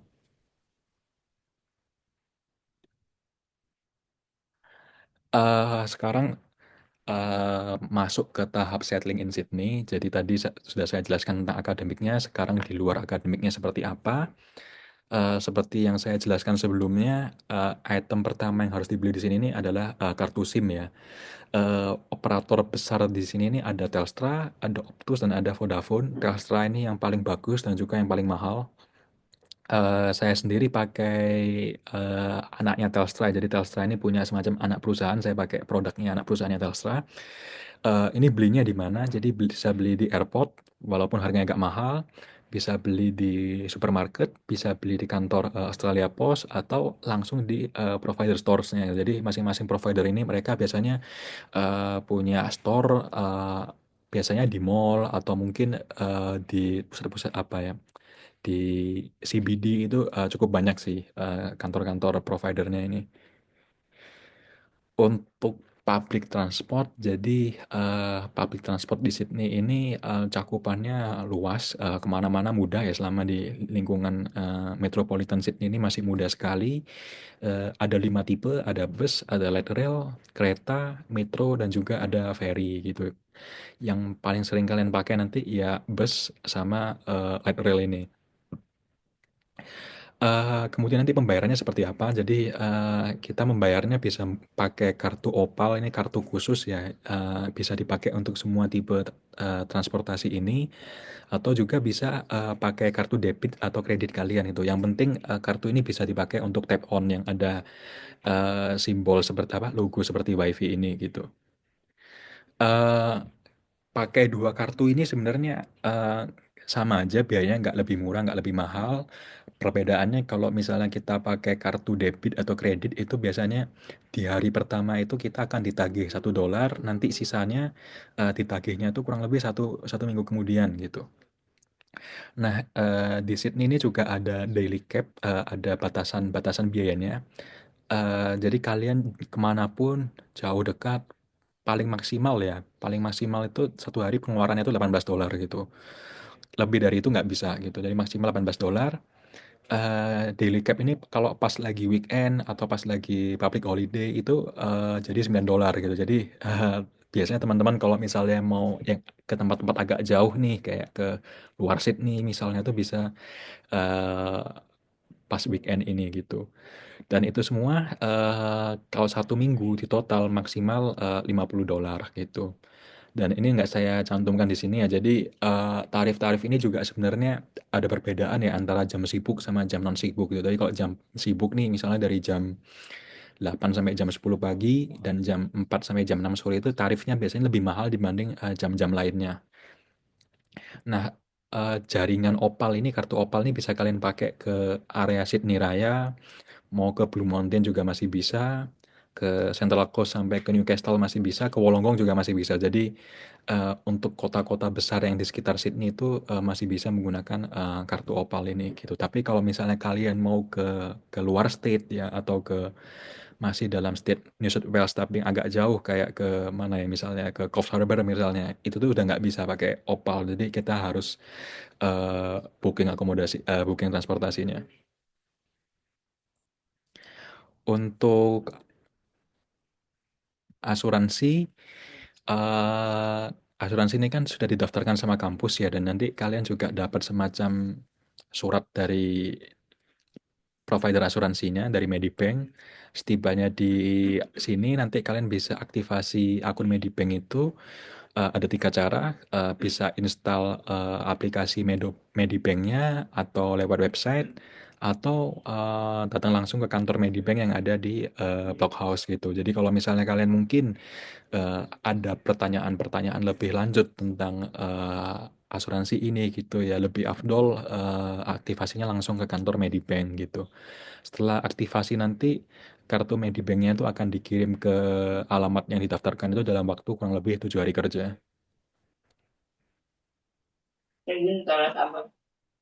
Aduh, Halo? Ada pertanyaan, Diki? nggak mas, sorry aku kepencet. Oke, oke. Aman-aman. Untuk belanja, jadi opsi belanja di sini nih kalau supermarket-supermarket besar ya ada Coles, ada Woolies, ini duopoli ya. Kalau mau opsi yang lebih murah itu ada Aldi, tapi lokasinya lebih jarang dibanding Coles sama Woolies. Coles sama Woolies ini kalau di dekat kampus itu ada di Zetland, ada di Marubra, dan juga ada di Renwick. Tapi kalau Aldi ini lokasinya yang dekat kampus tuh cuma ada di Marubra. Kemudian juga ada IGA.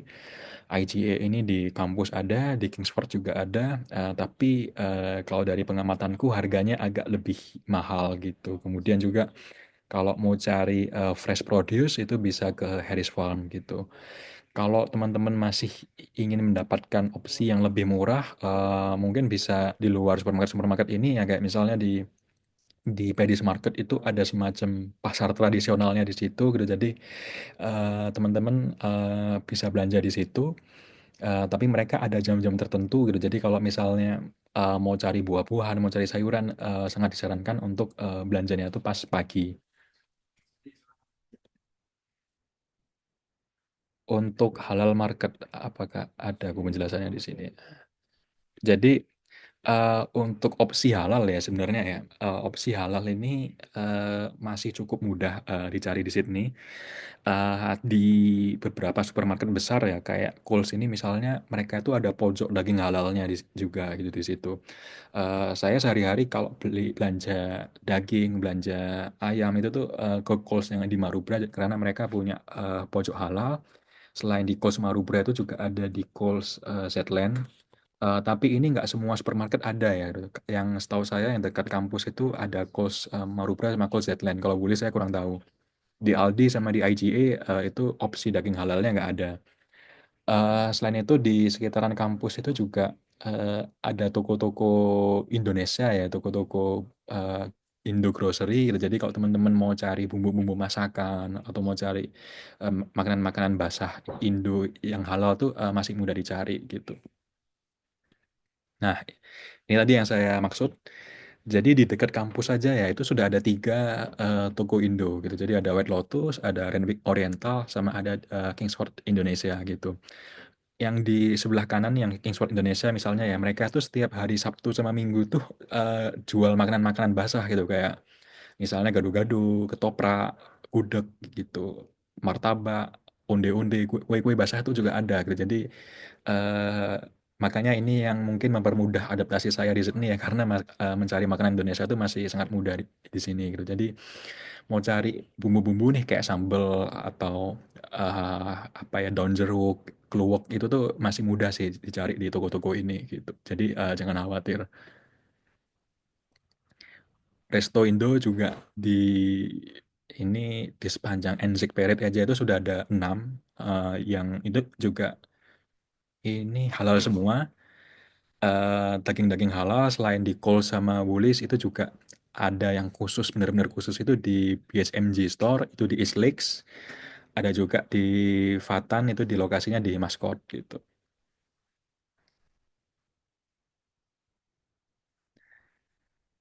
Kalau awal-awal di sini kan mungkin kita perlu belanja furnitur ya, belanja perlengkapan kos ya. Eh Saran saya itu tempat pertama yang kalian datangi itu Kmart. Jadi Kmart itu mungkin seperti Ace Hardware ya, tapi mereka lebih lengkap lagi karena mereka juga jual apa ya kebutuhan rumah tangga, kemudian juga eh, piring-piring elektronik murah seperti rice cooker, air fryer, pakaian juga ada di situ dan Kmart ini harganya benar-benar murah gitu. Jadi seperti rice cooker aja harganya tuh mungkin eh, antara 10 sampai $20 lah kalau nggak salah sekitar itu gitu. Barulah kalau misalnya yang kalian cari di Kmart itu nggak ada, kalian bisa cari ke toko-toko yang lain misalnya seperti IKEA gitu. Kalau IKEA ini lokasinya agak jauh ya dari kampus gitu. Kalau mau belanja alat-alat tulis sebenarnya sih di supermarket-supermarket besar kayak Coles Woolies itu sudah lengkap sih, di Kmart juga iya gitu.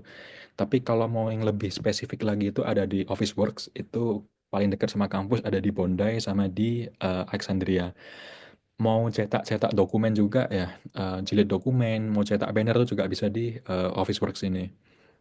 Untuk buku sebenarnya di Hasabel itu kita nggak sampai diminta beli buku perkuliahan ya gitu. Tapi kalau misalnya kalian ingin sekedar buat baca-baca aja untuk koleksi personal itu ada Kinokuniya, ada Daimax dan juga di kampus tuh ada Hasabel Bookshop gitu. Buku-buku bekas juga banyak yang jual ya di daerah Glebe sama Newton ini gitu. Jadi mereka koleksinya lebih lengkap dan juga harganya murah sekali. Untuk tempat ibadah, jadi religious centernya di Wesable itu lokasinya ada di Square House ya. Square House ini lokasinya di upper campus, di dekatnya stasiun light rail. Di situ tuh ada musola, kemudian juga ada kantornya Islamic Society, ada kantor Katolik dan Buddhist Society. Jadi religious centernya Wesable itu ada di Square House gitu.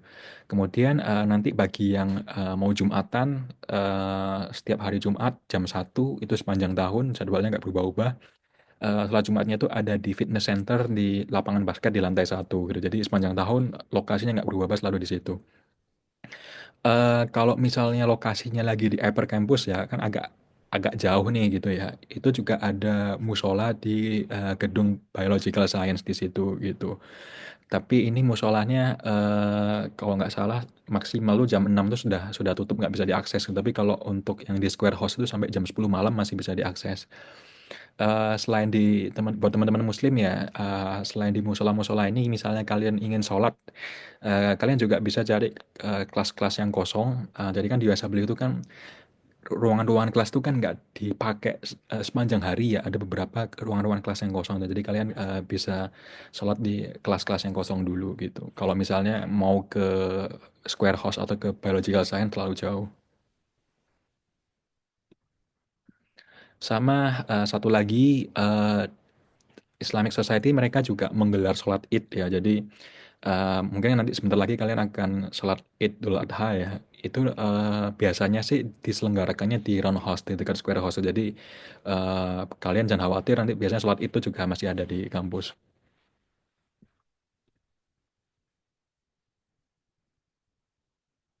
Kalau untuk hobi, misalnya fotografi, belanjanya di mana ya? Oke, aku kira-kira ada. Oke, kayaknya nggak ada. Jadi kalau beli baru mungkin kan agak mahal ya fotografi di sini ya. Kalau misalnya kalian perlu beli barang-barang second itu tuh bisa beli di Facebook Marketplace itu tuh banyak banget, banyak banget dan banyak yang murah-murah juga. Juga selain itu ada Gumtree, Gumtree itu juga bisa jadi opsi. Kalau misalnya mau beli yang baru itu aku lupa namanya apa ya.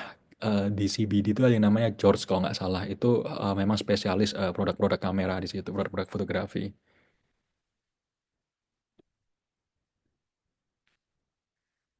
Nah, ini gambaran biaya ya, biaya kebutuhan hidup di Sydney ini seperti apa ya. Untuk akomodasi ini yang saya cantumkan ini untuk single ya, untuk single person itu tuh 250 sampai 350 per weeknya rata-rata seperti itu teman-teman LPDP. Teman-teman kan juga pernah saya share ya hasil survei akomodasi di akhir 2024 kemarin. Nah, di situ tuh sudah lengkap range harga akomodasi untuk berbagai tipe ya, mulai dari tipe yang tipe single atau tipe yang nanti tipe unit yang untuk membawa keluarga. Itu sudah ada gambaran rata-rata biaya akomodasinya seperti apa. Untuk transport, seperti yang saya jelaskan tadi, maksimalkan 1 week itu cap-nya $50 ya. Jadi paling paling banyak kalian keluar uang untuk transport itu $50 ya. Selama itu semuanya public transport. Untuk grocery sendiri rata-rata sekitar 50 sampai $100 per minggunya. Untuk makan di luar sekali makan itu biasanya ya kurang lebih 15 sampai 25. 15 ini sebenarnya sudah tergolong murah ya. Biasanya sih kurang lebih mendekati 20. Untuk paket data kurang lebih di paket data HP kurang lebih 20 sampai 35. Fitness gym ini data gym yang di Mesable juga itu $37 per 2 minggu. Kemudian untuk kebutuhan lainnya seperti belanja atau jalan-jalan itu menyesuaikan gitu. Untuk jalan-jalan sendiri ini sebenarnya di Sydney ini banyak sekali ya opsi-opsi yang gratis ya seperti taman-taman itu kan gratis semua. Kemudian juga public library di mana-mana juga ada. Di taman-taman itu juga biasanya sudah ada public barbecue. Jadi teman-teman kalau misalnya mau makan-makan ya bikin barbecue di taman itu juga juga free. Pantai-pantai juga sepenuhnya free gitu. Jadi biasanya sih kalau kita keluar ongkos ya, keluar uang itu cuma untuk transportnya sama untuk uang makannya aja gitu. ke museum itu juga gratis ya. Jadi opsi apa ya, opsi wisata gratis di Sydney ini banyak sekali gitu. Kemudian kalau misalnya karena kita sebagai student ya, banyak tempat yang menyediakan diskon khusus untuk student gitu. Misalnya di dekat UNSW itu kan juga ada bioskop Rich Randwick nih namanya. Mereka tuh setiap hari Senin mereka ada diskon khusus untuk student gitu. Jadi student diskon itu ada di mana-mana gitu. Kalau misalnya teman-teman ingin cari daftar lengkapnya nih, kira-kira produk atau jasa apa yang menyediakan student diskon itu ada di myunides.com.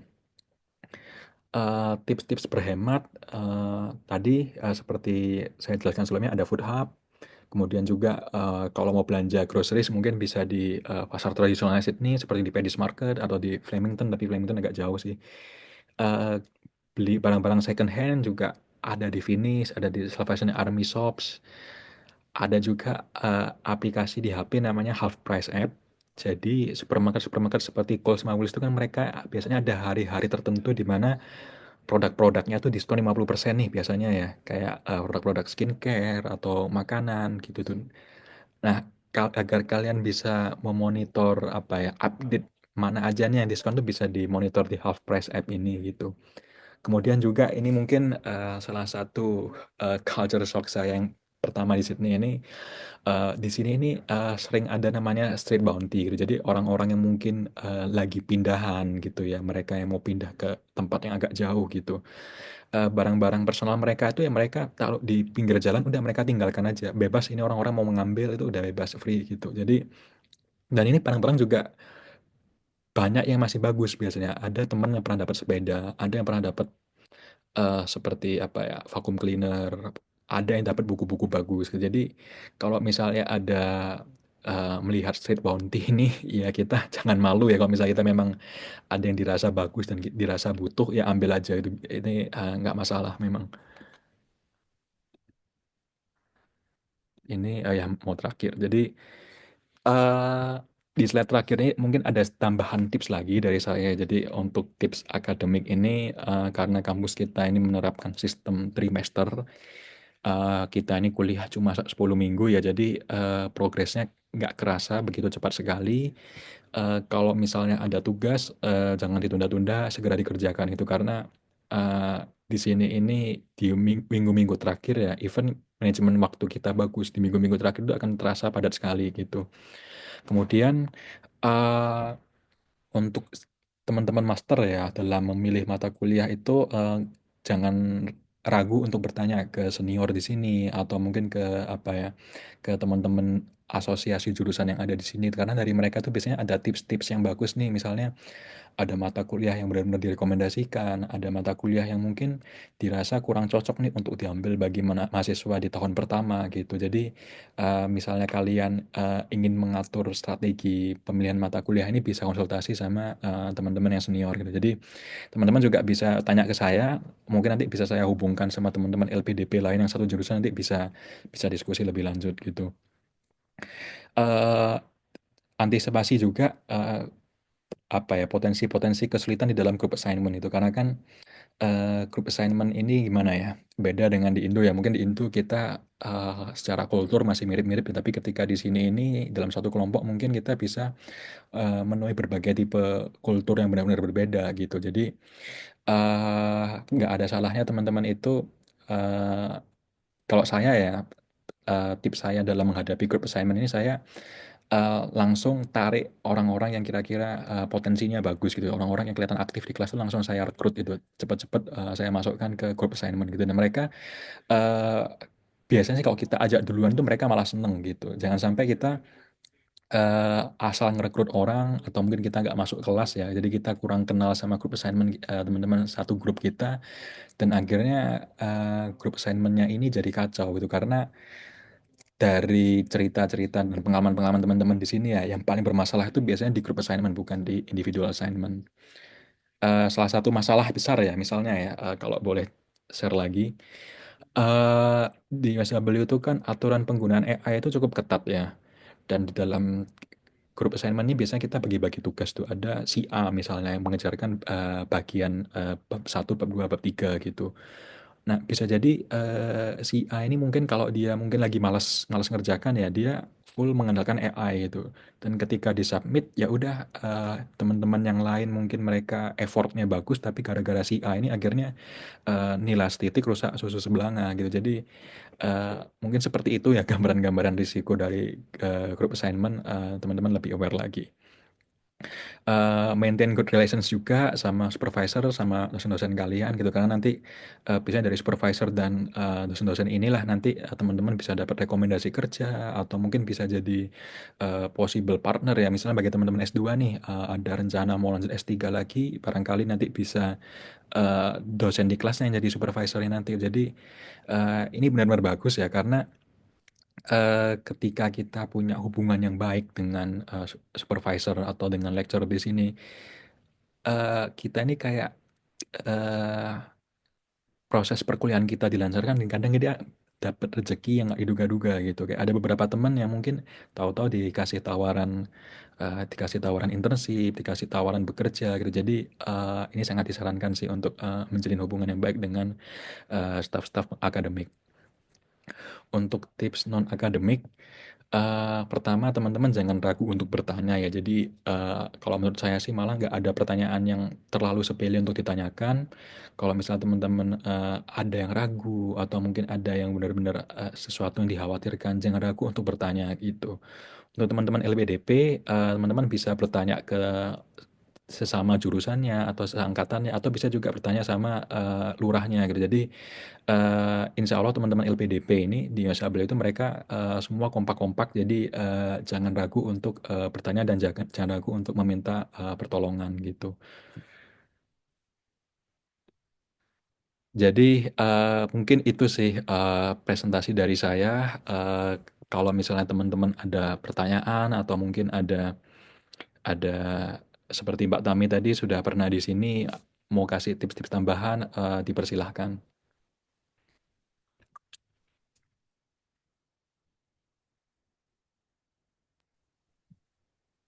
Halo, Mas.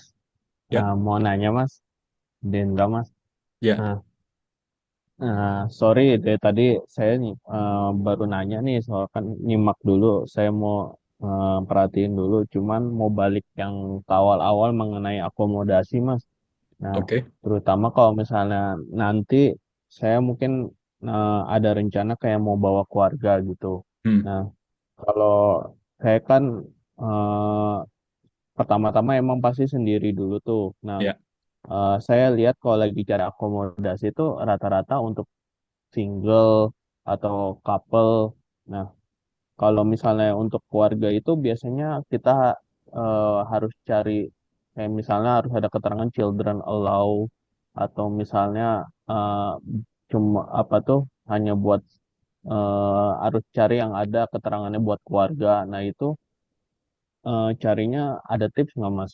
Kayak gitu. Soalnya saya nggak bisa kadang nggak bisa membedakan nih boleh buat keluarga atau enggak soalnya kan anak saya dua nih oke, gitu istri istri dan anak gitu kan berarti ada 4 orang gitu loh. Nah, ya, itu kriterianya gimana sih untuk oke, cari oke. akomodasi buat keluarga gitu kayak Kalau gitu Mas. untuk 4 orang berarti otomatis yang dicari ini unit, Mas. Jadi unit itu kan biasanya dalam satu unit tuh kayak apa ya? Ada 2 kamar nih misalnya kayak gitu ya.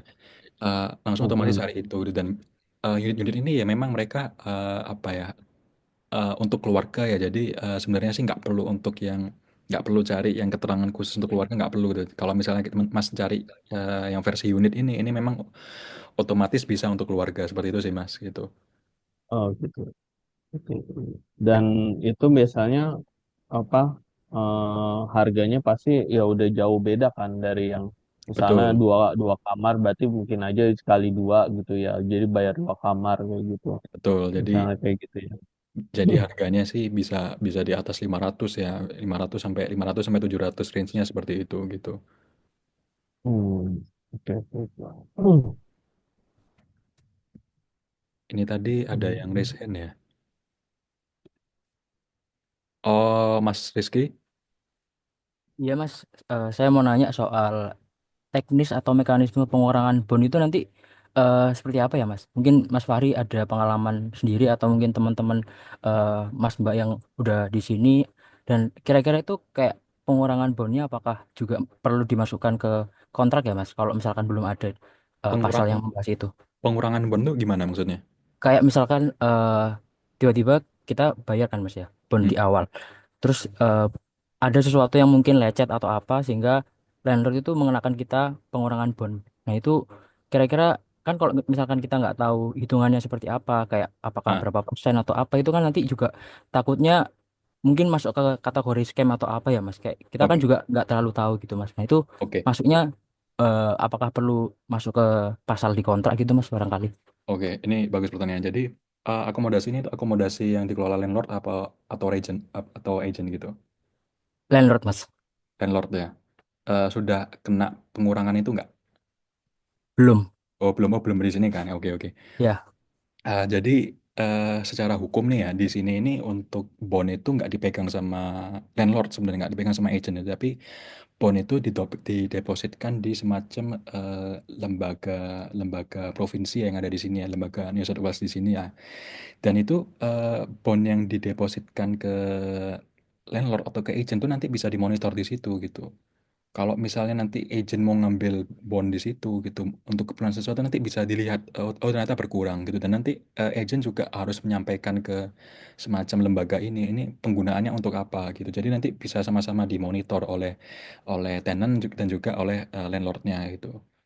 Nah, masalahnya untuk apa ya akomodasi yang dikelola sama landlord ya. Itu tadi untuk agent biasanya seperti itu gitu. Untuk landlord nih kan biasanya mereka akomodasinya itu informal gitu. Jadi mereka nggak ada sampai hubungan ke sana gitu. Untuk pengurangannya itu biasanya itu tuh di akhir ketika kita mau keluar gitu. Misalnya ketika kita mau keluar ternyata kita ada menimbulkan satu kerusakan nih di ruangan, misalnya ada ngerusak lemari atau mungkin ada apa nih ya, ada dinding yang sampai bopel, kena paku atau kena apa gitu. Itu nanti landlord itu akan otomatis mendedak dana bond yang sudah didepositkan itu untuk membiayai itu lagi itu tadi gitu. Dan biasanya ini bond ini dikembalikan ya itu setelah kita mengosongkan ruangan gitu. Jadi ketika kita sudah mengosongkan ruangan, udah serah terima kunci ke landlord gitu. Itu tuh landlord akan datang ke lokasi itu, mereka benar-benar cek sekali lagi kalau misalnya memang dirasa sudah benar-benar bersih, juga dirasa apa ya, nggak ada cacat akan dikembalikan sepenuhnya gitu. Kalau saya sih, saya pernah mengalami juga, eee, ketika saya keluar dari Akom itu udah bener-bener keadaannya udah bersih bersih seperti semula lah, udah saya bersihkan habis, dan akhirnya, bond saya itu dikembalikan kurang lebih, dalam waktu 48 jam setelah saya keluar dari situ, gitu. Nah, kalau misalnya nanti ada di kontrak, biasanya sih di kontrak itu sudah distipulasikan gitu, itu nanti, bond itu akan, dipakai penggunaannya tuh untuk apa gitu, dan kalau misalnya memang bakalan didepositkan ya, disetor ke lembaga negara tadi itu, mereka juga biasanya akan dijelaskan, seperti itu sih, Mas Rizky. Iya. Terima kasih banyak Mas. Udah Jadi cukup kalau terpahami. intinya kalau akomodasi sebenarnya sih paling enak ya teman-teman ya, paling enak itu akomodasi yang dikelola oleh agent karena akomodasi itu sebenarnya industri yang highly regulated ya di sini ya gitu. Jadi aturannya cukup banyak, jadi potensi pelanggaran-pelanggaran dari agent itu malah jadi sedikit sekali gitu. Yang agak riskan itu justru yang akomodasi yang dikelola sama bapak ibu kos ini gitu. Karena mereka kadang ini sedikit off the record ya. Jadi mereka kadang-kadang pertama cuma mau terima bayar cash, itu artinya mereka nggak melaporkan penerimaan penerimaan income dari akomodasi itu, jadi mereka nggak bayar pajak gitu. Itu kalau ketahuan juga juga agak riski walaupun dampak negatifnya tuh nggak kita terima ya, cuma di landlordnya aja gitu. Dan juga kadang landlord itu mereka punya kontrak itu apa ya, ya kontraknya kontrak-kontrak versi mereka itu bukan kontrak-kontrak yang profesional. Makanya kita kalau ada kontrak yang dikasih sama landlord kita ini harus lebih jeli melihatnya, karena kalau misalnya ada pasal-pasal yang dirasa agak memberatkan kita, kita bisa komplain di UNSW, juga ada semacam legal center di sini juga. Kalau misalnya komplainnya kayaknya gimana ya, ditolak sama landlord itu, kita juga bisa sampaikan ke legal center ini gitu, minta masukan bantuan seperti apa gitu sih. Berikutnya ada Mbak Susi. Iya, makasih Kak. Aku ada beberapa pertanyaan sih Kak. Yang pertama mau nanya tentang internship LPDP. Itu diizinin Kak internshipnya? Kan tadi kalau misalnya hubungannya baik sama supervisor gitu, tadi tawarin Ya, internship. LPDP oke. ngizinin gitu. Jadi internship ini dari LPDP ya, itu tuh diizinkan pertama kalau internship itu ada hubungannya dengan kegiatan akademik gitu. Jadi misalnya teman-teman membantu sebagai research assistant di sini, jadi asisten dosen atau jadi misalnya jadi juru nilai nih, jadi grader tuh diizinkan. Yang kedua kalau internship ini nih ada apa itu memang diwajibkan sama jurusan gitu. Misalnya di engineering di sebagian jurusan social science itu juga biasanya itu diwajibkan ya ada namanya industrial training gitu. Kalau misalnya kita mengikuti itu dan kemudian juga kita dibayar dari kantor karena kita mengikuti magang itu sebenarnya nggak masalah sih dari LPDP gitu karena itu juga sudah ada di buku panduan LPDP. Yang nggak diizinkan nih ketika kita bekerja di luar lingkup itu gitu. Misalnya kita eh, misalnya ya kita jadi peneliti di lembaga lembaga yang for profit nih di luar kampus itu tuh sudah di luar lingkup yang disetujui sama LPDP ya yang masih bisa ditoleransi sama LPDP itu biasanya sih nggak diizinkan sih Mbak seperti itu gitu. Jadi kembali lagi kalau misalnya ada hubungan sama akademik dan juga memang itu diwajibkan sama jurusan itu tuh boleh.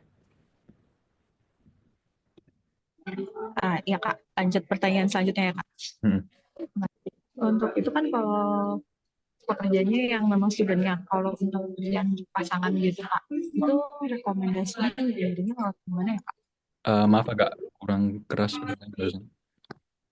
Kak, Ya. nyambung pekerjaan. Tadi kan internship kan kalau pekerjaannya untuk student ya Kak.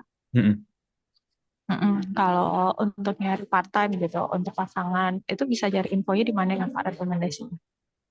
Oh kalau untuk pasangan ya part time, kalau part time-nya mungkin part time yang sifatnya blue collar ya, itu infonya ada banyak di grup seperti grup Facebook The Rock itu infonya banyak di situ. Kalau misalnya yang mungkin agak agak lebih resmi, lebih apa white collar gitu, itu di LinkedIn itu banyak di sini. Kemudian juga di Seek ya, Seek itu semacam kayak job street-nya di Aussie sini juga ada banyak sih infonya di situ gitu. Di beberapa tempat juga biasanya mereka langsung menampilkan informasi pengumuman kebutuhan part-time itu di depan kantornya itu langsung ada info-info di situ. Jadi sebenarnya sih kalau untuk opsi part-time itu infonya sumber informasinya cukup banyak sih, Mbak. Ya, kasih Kak Fahri. Satu pertanyaan lagi Kak Fahri yang terakhir. Oke. Kalau tadi kan nyambung ke pertanyaannya kakak, apa ya, tadi aku lupa maaf. Kan kalau misalnya bawa keluarga sampai 4 orang itu harus unit. Tapi Mm. kalau yang couple itu harus yang kayak gimana ya Kak? Aku harus notice, oh ya ini Oh, boleh untuk couple atau ya. gimana? Kalau couple sih sebenarnya even one room itu juga sudah bisa gitu. Asalkan kalau misalnya landlordnya sudah apa ya sudah oke sih bisa sih, Mbak. Teman-teman di sini yang couple yang cuma berdua itu kebanyakan tuh bisa di apa ya bisa di yang benar-benar one room aja gitu atau misalnya kalau unitnya yang unit satu kamar one bedroom itu masih bisa sih Mbak. Terima kasih Kak Fahri. Ya sama-sama. Ini ada dari Bagus untuk mengajuan SA dan LA apakah bisa cukup dengan screenshot bukti lapor ke KPRI atau harus sampai proses verifikasinya selesai. Nah ini gini eh aku tadi mau menjelaskan itu ya jadi kalau sebelum term 1 kemarin aku selalu menyarankan sebaiknya pakai screenshot bukti lapor gitu. Jadi kan di akhir proses lapor diri itu nanti kalian bakal dapat nomor kode registrasi ya. Itu tuh dulu-dulu itu aku sudah bisa gitu, sudah bisa sebagai bukti ke LPDP itu. Tetapi ternyata pas dipakai sama beberapa temen di term 1 kemarin tuh ditolak gitu dan harus menunggu proses verifikasinya sampai selesai gitu. Jadi aku sudah nggak bisa menyarankan lagi menggunakan screenshot bukti lapor karena pengalaman teman-teman term kemarin tuh ditolak Mas. Jadi untuk kedepannya ditunggu sampai proses verifikasinya sampai selesai.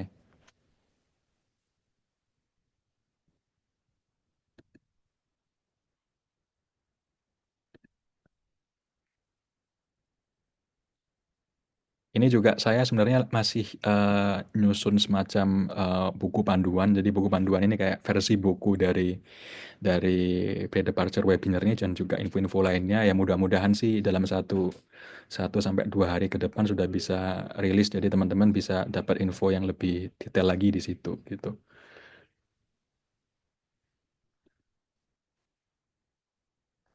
Bagaimana? Ada pertanyaan lain?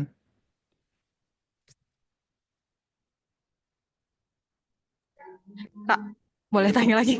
Aman-aman. Kak, aku mau nanya, kalau ngajuin OSHC buat couple Medibi kok masih agak bermasalah gitu ya? Gimana ya tips triknya gitu? Agak bermasalahnya gimana? Nggak bisa diakses gitu, agak lama atau gimana? Oh, ini nanti Mbak Susi berangkat ke sini langsung sama couple gitu, langsung sama suami atau Iya, langsung ya? langsung Kak. Langsung. Rencana berangkat kapan? Akhir 31 lah Kak. Oke, oke. Coba mungkin setelah ini kita lanjut di luar ini ya. Oh, makasih banyak Kak Fahri.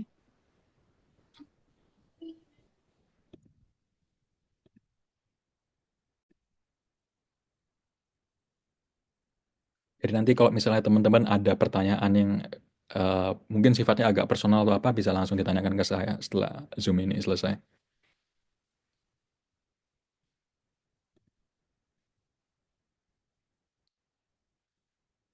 Mas Fahri, saya mau nanya lagi, Mas. Ya, eh Waktu itu kan seingat saya tuh Mas Fahri juga mengingatkan di grup kalau misalkan sebisa mungkin kita tuh yang nggak ada atau sesuatu yang nggak wajib itu nggak dilakukan ya Mas. Kayak contohnya itu optional thesis ya. Nah itu kalau misalkan kita mengusahakan dulu gitu dengan apa ya kita kan juga nggak tahu ya Mas. Kayak ya. mungkin kita mau nyoba dulu.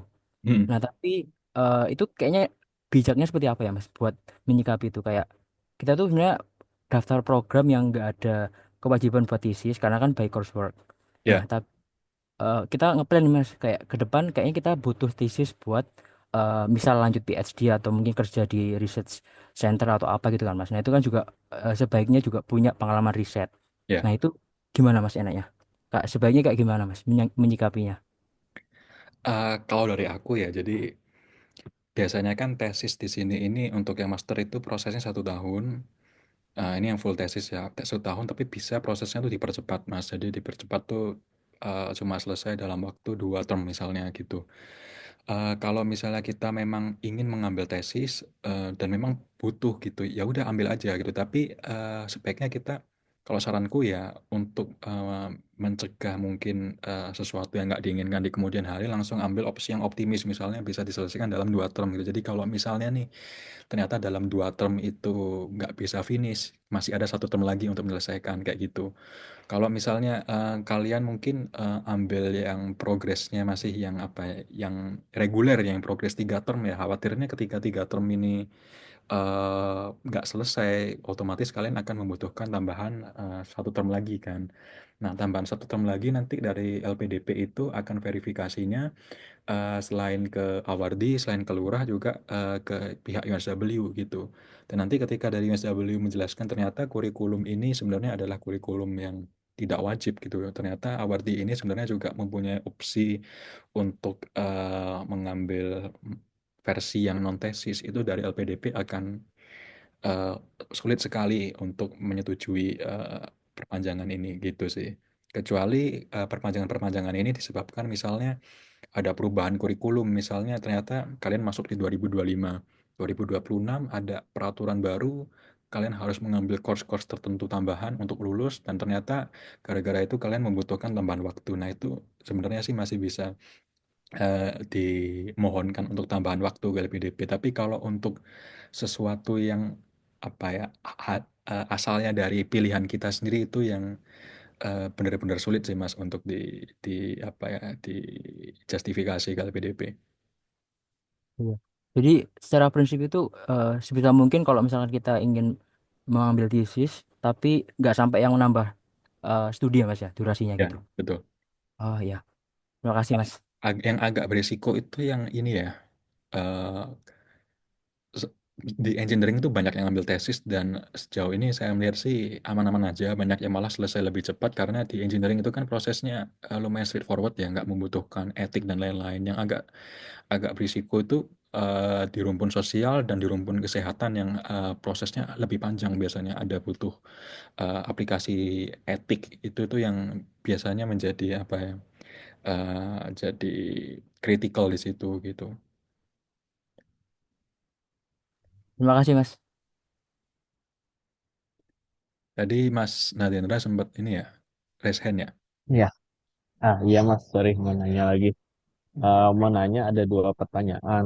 Yang pertama, eh, kalau ada pengalaman nggak Mas, misalnya atau teman-teman di sana yang udah bawa anak, setahu saya kan ke Australia itu harus daftar sekolah dulu ya, harus dapat sekolah dulu. Hmm. Terutama yang udah usia 5 atau 6 tahun tuh harus sudah sekolah. Nah itu proses aplikasi sekolahnya itu mudah eh, dan sedikit eh, caranya itu gimana pengen tahu. Dan yang kedua, kan nanti saya term 3 ya September. Nah, itu tuh tanggal 15 September ya perkuliahannya itu biasanya itu tipsnya itu kita untuk ngurus-ngurus persiapan itu lebih baik awal September atau dari bulan Agustus ya Mas kita harus arrival di sini enaknya gitu. Oke, Paling itu Mas.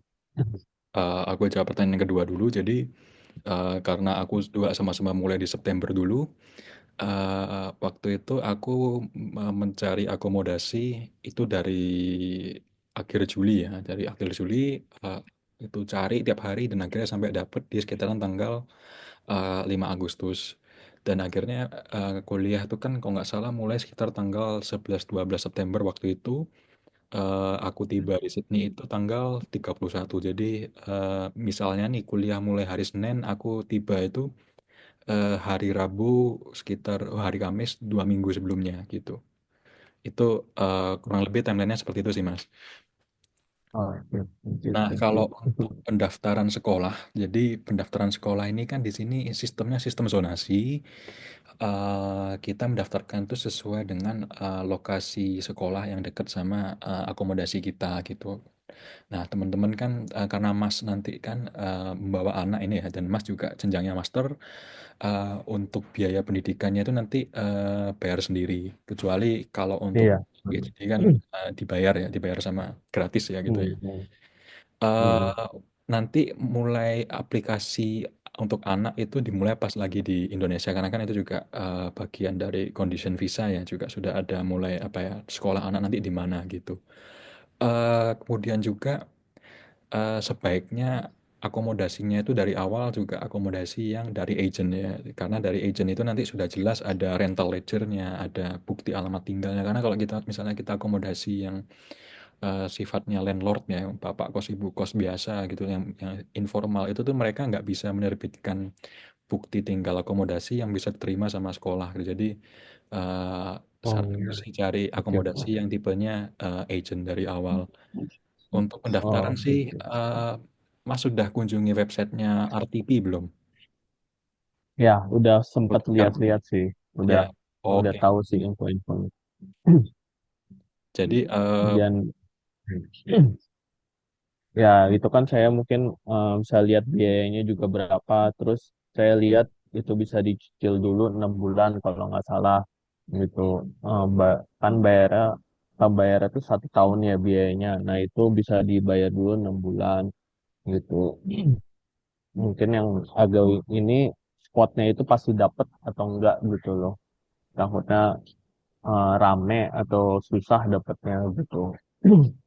oh, kalau itu sih misalnya ya, kalau misalnya di dalam satu sekolah itu nggak bisa akan dirotasi ke sekolah lain sih Mas. Jadi pasti dapat sih kalau Oh, misalnya dari oke. teman-teman kemarin itu. Oke, siap, siap, Malah siap. teman-teman tuh lebih susah cari childcare ya dibanding dibanding cari sekolah ya karena childcare ini kan lebih terbatas, lebih sedikit opsinya dibanding dibanding Hmm. sekolah dan juga ada tempat-tempat tertentu yang jadi favorit, jadi rebutan banyak orang, jadi itu yang susah gitu. Kalau untuk public school itu kan sebenarnya kualitasnya di sini merata ya, nggak ada yang benar-benar lebih unggul, nggak ada. Jadi antara satu sekolah sama sekolah lain tuh mirip-mirip, jadi nggak sampai rebutan-rebutan gitu sih. Siap, siap, siap. Thank you Mas infonya.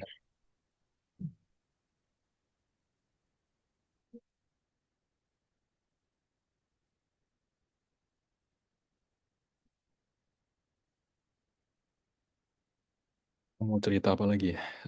Misalnya teman-teman ada pertanyaan langsung aja feel free disampaikan ya.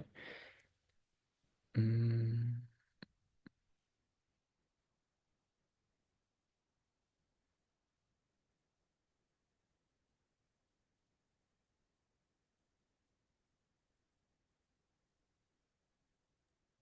Mas, saya mau nanya.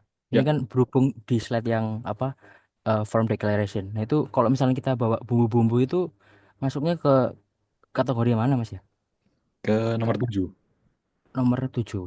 Ya, Kayak misalkan bumbu-bumbu buat apa namanya? ini bumbu Rendang gitu. bumbu Maksudnya bumbu basah gitu. bumbu basah Mas. Oh, bumbu Dua-duanya. Bumbu basah sama yang bumbu bubuk. itu bumbunya kita beli beli sudah ada kayak labelnya gitu, ada Iya, komposisi. ada packagingnya Mas. Oh, Ada kalau itu packagingnya. sih di Boleh, declare aja, declare aja. mungkin masuknya ke item mana ya?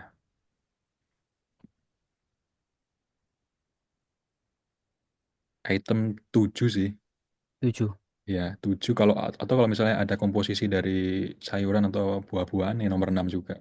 Hmm, ya. Kalau ada item apa ya, ada komposisi, ada labelnya, itu tuh masih boleh sih. Aku kemarin juga bawa-bawa bumbu-bumbu itu masih bisa masuk sih, Mas. Iya.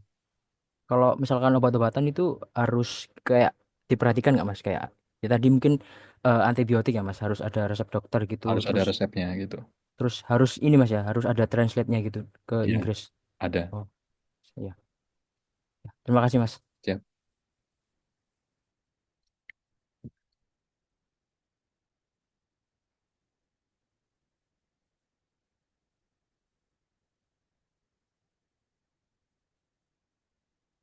Kalau di Sydney mungkin untuk masalah safety sebenarnya benar-benar safe ya teman-teman. Cuma bukan berarti kita nggak bisa waspada ya. Kalau misalnya teman-teman mau keluar di malam hari di atas jam 9, apalagi keluar sendiri itu sebaiknya dihindari, apalagi ke tempat-tempat yang sepi karena kan kadang-kadang ada orang mabuk ya di sini, ada terang gitu ya. Nah, mereka lebih apa ya, lebih lebih berani gitu. Jadi kadang-kadang ada teman-teman LPDP yang keluar-keluar agak malam gitu, jam-jam rawan gitu, mereka ada yang pernah sampai dapat gangguan seperti itu gitu. Tapi kalau misalnya kita keluar jam-jam sore, jam-jam inilah ya, jam-jam normal lah pada umumnya gitu, itu insya Allah aman. Saya selama ini alhamdulillah nggak pernah dapat gangguan, nggak pernah dapat masalah, nggak pernah dapat diskriminasi juga. Jadi alhamdulillah sih sejauh ini betah di sini gitu.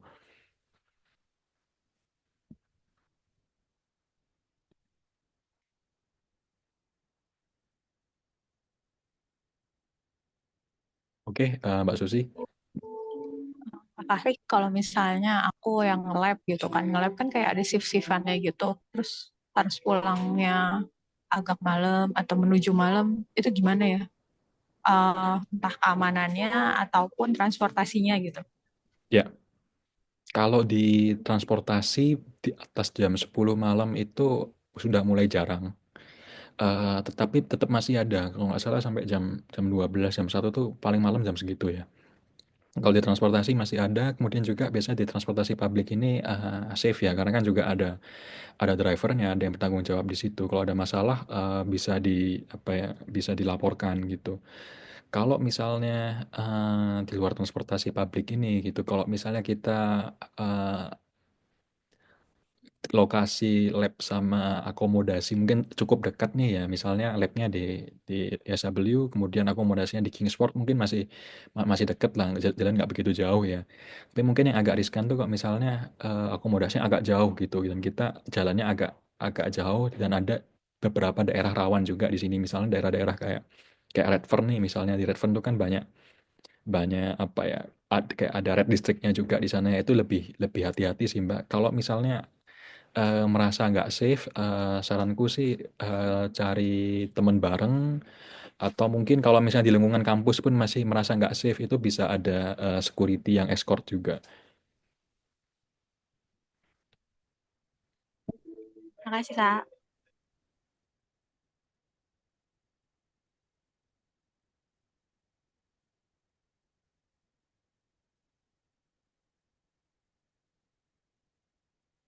Sama terkait keuangan ya, aku mau menjelaskan sedikit. Jadi kartu kita itu kan kartu yang sifatnya tap on ya. Jadi di sini ini kita kalau membayar bayar apa-apa ya pakai kartu itu tinggal tap aja, nggak perlu input nomor PIN gitu. Jadi kalau misalnya hilang itu udah ada orang yang iseng bisa bisa ludes habis sekaligus uang yang ada di situ gitu. Dan jadi kalau misalnya kalian ke Kombank nanti bisa minta dibikin namanya NetBank Saver namanya kalau nggak salah ya, NetBank Saver. Jadi di dalam akun bank kalian tuh ada dua kamar ya. Jadi ada kamar yang sehari-hari terhubung sama kartu, ada juga kamar lain yang apa ya, kamar ini terpisah dari kartu itu. Jadi kalau misalnya nih kayak pengalamanku ya sejauh ini saldo yang terhubung sama kartu tuh maksimal ya mungkin 100-200 gitu. Nah, tapi nanti saldo-saldo yang besar misalnya dari LA LPDB baru cair 2.800 langsung aku kirim ke kamar satunya yang nggak terhubung sama kartu. Jadi kalau misalnya kartu masih hilang gitu ya, kartu hilang, uang 2.800 itu masih safe gitu. Nanti di apa buku panduan itu nanti aku jelaskan lebih detail sih seputar akun di Kombank. Jadi teman-teman nanti pas lagi aktivasi juga bisa minta ke petugasnya untuk dibikinkan akun itu gitu. Tapi kalau nanti petugasnya misalnya sampai nggak membikinkan pun kalian juga bisa apply sendiri. Jadi biar dana di kartu kalian lebih safe aja nantinya.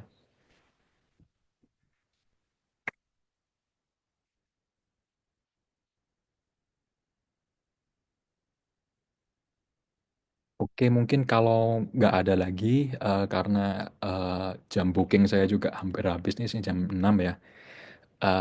Saya tutup dulu webinar ini. Kalau misalnya nanti ada pertanyaan-pertanyaan lanjutan, bisa langsung kontak aja ke saya. Saya juga sebenarnya sih jadi lurah ya, itu saya cuma sampai hari Senin gitu. Nanti setelah itu ada lurah baru, Mas Arief Sangaji. Tapi bukan berarti setelah saya nggak jadi lurah, teman-teman nggak bisa tanya ke saya. Jadi kalau teman-teman misalnya masih ada pertanyaan, ya bisa tanya ke Mas Arief, tapi juga bisa tanya ke saya gitu.